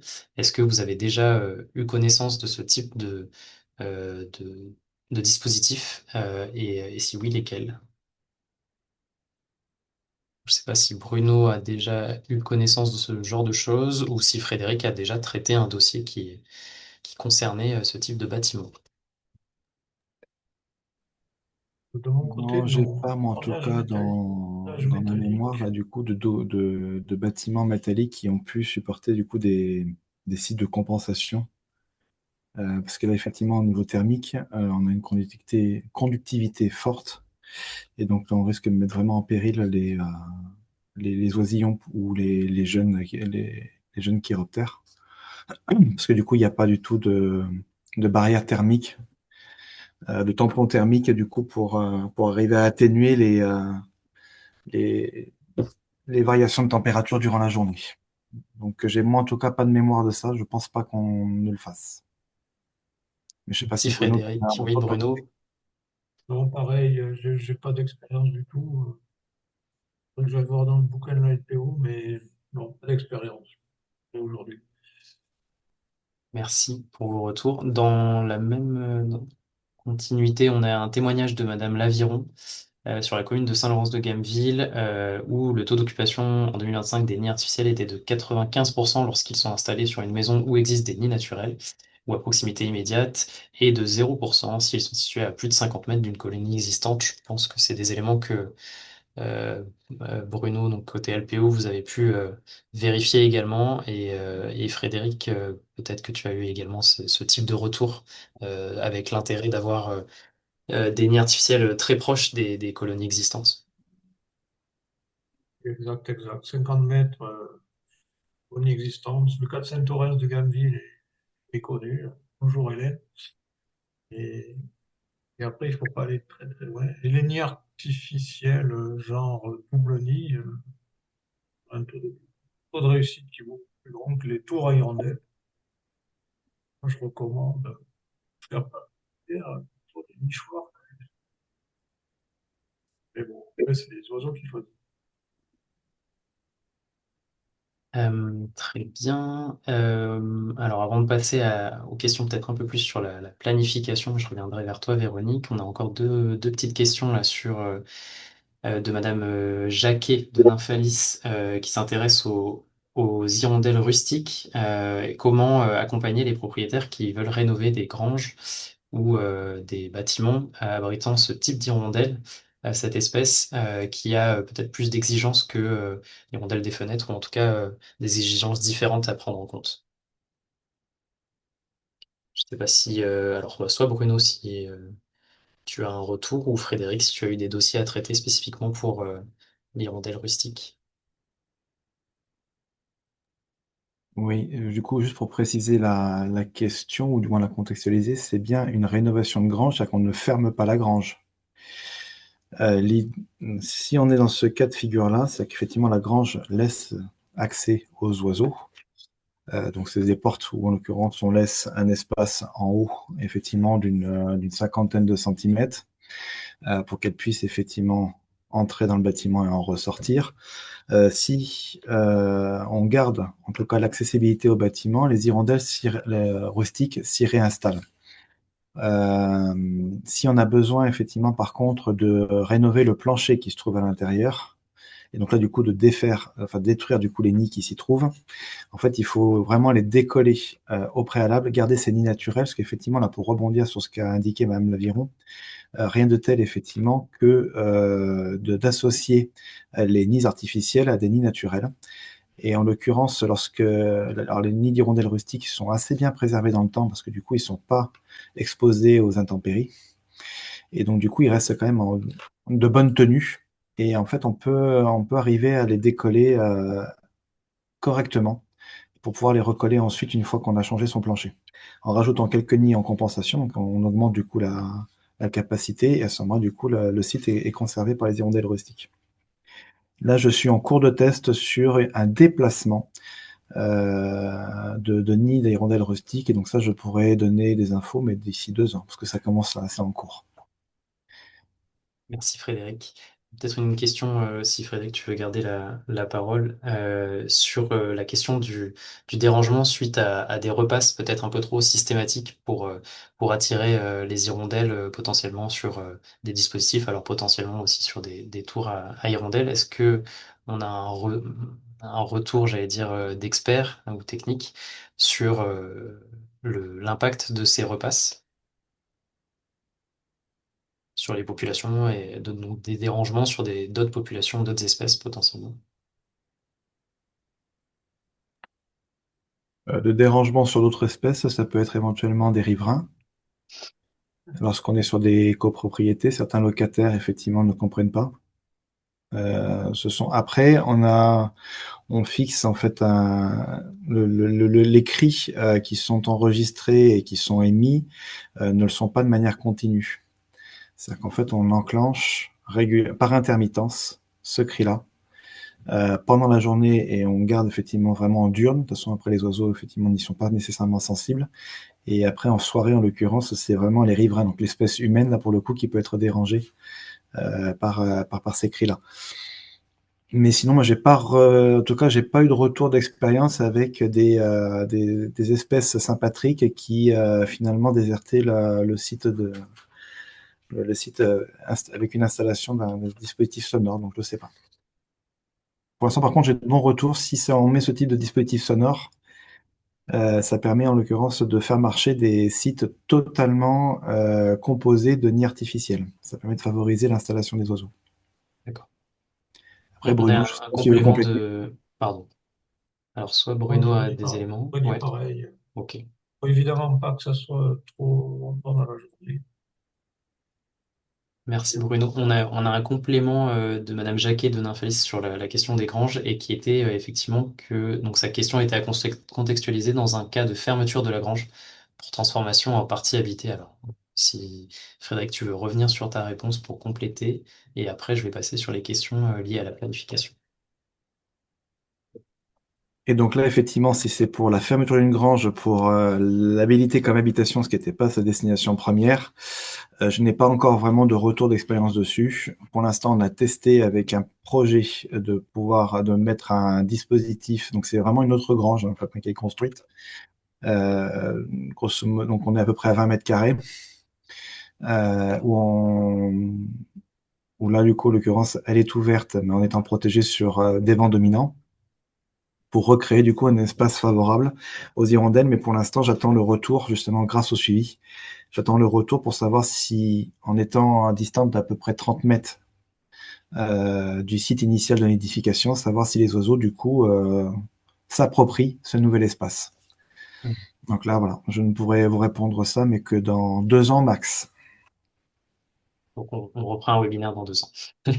Rendez-vous est Ou, pris avec ou alors, dès Frédéric. que j'ai le retour. Ça marche. Pour passer à la planification, merci Frédéric. Donc j'ai quelques questions qui s'adressent spécifiquement à Véronique.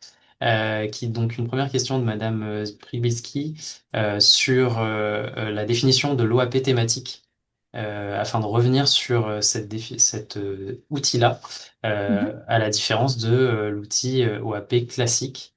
Donc quelle est la différence entre ces deux dispositifs, si on peut avoir quelques compléments? Oui, alors je ne sais pas ce qu'on appelle, enfin, ce que vous mettez derrière OAP classique, mais en tout cas, il y a deux types d'OAP, effectivement. Il y a une OAP thématique qui est plutôt généraliste, c'est-à-dire qui va concerner un thème qui va s'appliquer sur l'ensemble du territoire, comme par exemple l'OAP du PLU de Goven, c'était une OAP biodiversité, donc plutôt thématique, où on va préconiser des types de nichoirs, etc. Et il poussait en fait à donner un cadre pour installer ces nichoirs en cas de construction ou de rénovation, finalement, sur l'ensemble du territoire. L'OAP, en fait, autre type d'OAP, c'est l'OAP sectorielle qui, là, elle va plutôt se positionner sur un secteur, un quartier particulier. D'ailleurs, il y a des cartos en général qui sont enfin, systématiquement même, qui sont associés, où là, vous avez vraiment le dessin du quartier ou de la zone en tout cas concernée, avec soit quand l'OAP prévoit de préserver l'existant, vous avez vraiment le tracé, le pointage des arbres, des cours d'eau, etc., des fossés qui sont existants sur un site et donc un quartier particulier sur lequel on va faire des recommandations et des attendus particuliers. Merci Donc, je sais pas si Véronique. j'ai Et je crois que répondu à la ça question. répondait à la question, puisque par OAP classique, Madame Priveski expliquait Ouais, que sur un c'était les secteur, OAP oui, avec projet oui, d'urbanisation. Donc c'est donc c'est plutôt l'OAP ce dont tu sectoriel. parlais. Mm, mm. Parfait. Eh bien, écoutez, il me reste peut-être une minute pour poser une dernière question de Monsieur Chalard qui demandait si d'autres villes en Occitanie ont réalisé les mêmes types d'outils SIG. Donc là, je retourne peut-être vers Monsieur Pelfig et son collègue donc, de la mairie de Auch. Si vous avez des exemples d'autres communes euh, en Occitanie. Pas vraiment plus. Pardon, on vous a pas tout à fait entendu, pas vraiment, c'est ça? Ouais, Oui, non, non, pas vraiment. Non, non, pas vraiment, ouais. Sur cette thématique-là, c'est une première en Occitanie. je sais pas. En tout cas, voilà, on n'a pas eu trop de retours. On a d'autres communes. On avait fait une visio avec la LPO, je sais plus, de Rennes, je crois. Mm. Et voilà. Donc il y a 2 ans. Mais c'est tout. Pour expliquer cette, cet outil informatique. Et ben peut-être que la présentation d'aujourd'hui, et si des collectivités nous ont suivis, ça donnera peut-être des idées à d'autres collectivités. En tout cas, on l'espère. Merci pour toutes vos questions et vos réponses. Je pense qu'on a quand même balayé une grande partie des questions. Je te repasse la main, Pierre, pour les 5 minutes de conclusion. Oui, merci. Du coup, ben, on voulait mettre l'accent, mais on en a déjà un peu parlé ou dans les réponses, sur les documents ou les initiatives en cours qui pourraient vous intéresser sur le sujet. Donc forcément, il y a le guide de la LPO, donc on vous a mis le lien Rénovation du bâti et biodiversité, qui est un guide technique qui en est, je crois, à sa deuxième édition, avec des mises à jour qui est très complet et avec des fiches qui sont orientées soit en fonction des maîtres d'ouvrage, des maîtres d'œuvre, des artisans. Donc ça, n'hésitez pas à le parcourir, franchement, il est plein d'informations.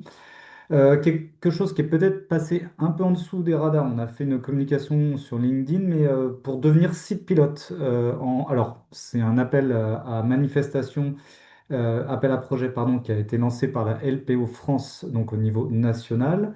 Mais n'hésitez pas à faire remonter des projets potentiels de réhabilitation avec intégration de dispositifs pour la préservation, pardon, de la biodiversité.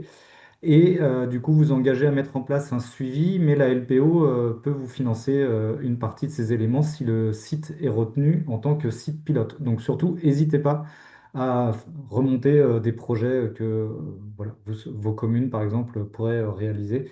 Ça permettrait aussi d'avoir des sites pilotes en Occitanie. Et enfin, puisque là, ben voilà, on a fait un webinaire de 2 heures, mais du coup, on aurait, j'imagine, encore beaucoup de choses à dire. Et le mieux, bah, c'est de faire des formations spécifiques sur le sujet. Et là encore, la LPO Occitanie a développé un cycle de formation. Alors, de mémoire, je crois qu'il y en a 3 ou 4. J'ai plus exactement en tête. Donc là, vous voyez celle qui s'appelle Nature en ville, parcours 4, rénovation du bâti et biodiversité. En tant que particulier, certaines sont gratuites et en tant qu'entreprise ou privée, aussi certaines d'entre elles sont gratuites. Donc, n'hésitez pas à vous inscrire très rapidement puisque c'est dans le cadre du Life Biodiv France, donc qui est un programme européen qui propose ces formations gratuites. Alors, il y a plusieurs sites de formation, Marseille, Saint-Étienne, Nantes et autres. Donc, n'hésitez pas à parcourir cette page et de toute façon, vous aurez les liens sur la présentation. Voilà, bah écoutez, on en termine avec ce webinaire. Je voulais vraiment remercier tous les intervenants pour leur temps, la qualité des présentations. Bien évidemment, n'hésitez pas, vous aurez les contacts à leur poser des questions même après ce webinaire. Et bien évidemment, s'il y a des communes qui souhaitent lancer ce type d'initiative, bah, n'hésitez pas à vous rapprocher à la fois des communes qui ont déjà fait ça comme Hoche ou des associations. Alors, on a beaucoup parlé de la LPO, hein, mais il n'y a pas que la LPO, hein, il y a aussi d'autres associations naturalistes qui peuvent accompagner les communes pour faire des inventaires. et aussi sur les chauves-souris, hein, parce qu'on en a un peu moins parlé sur la partie chiroptère. Mais voilà, donc du coup, merci à toutes et à tous là, pour vos interventions. Et du coup, bah, on vous donne rendez-vous prochainement, donc en mai, si vous n'êtes pas parti en congé avec tous les ponts, mais normalement la date devrait être plutôt bonne. Donc ce sera le jeudi 28 mai de 14 heures à 15h30 sur le sujet de la mise en œuvre des mesures ERC donc en Occitanie et le point de vue du Conseil national de protection de la nature et du Conseil scientifique régional du patrimoine naturel d'Occitanie qui nous feront un retour sur leur vision de la mise en œuvre de la séquence ERC en général et en Occitanie, ce qu'ils voient, les points d'alerte, ce qui pourrait être amélioré. Voilà, donc vous pourrez discuter de tout ça avec eux le 28 mai prochain de 14 heures à 15h30, donc n'hésitez pas déjà à cocher la date dans votre agenda. Je vois qu'on termine pile poil à l'heure, donc c'est parfait. Encore un grand merci aux intervenants et intervenantes. Et puis, bah, du coup, on se retrouve fin mai pour un prochain webinaire d'Acferco. Merci et bonne journée. Au revoir.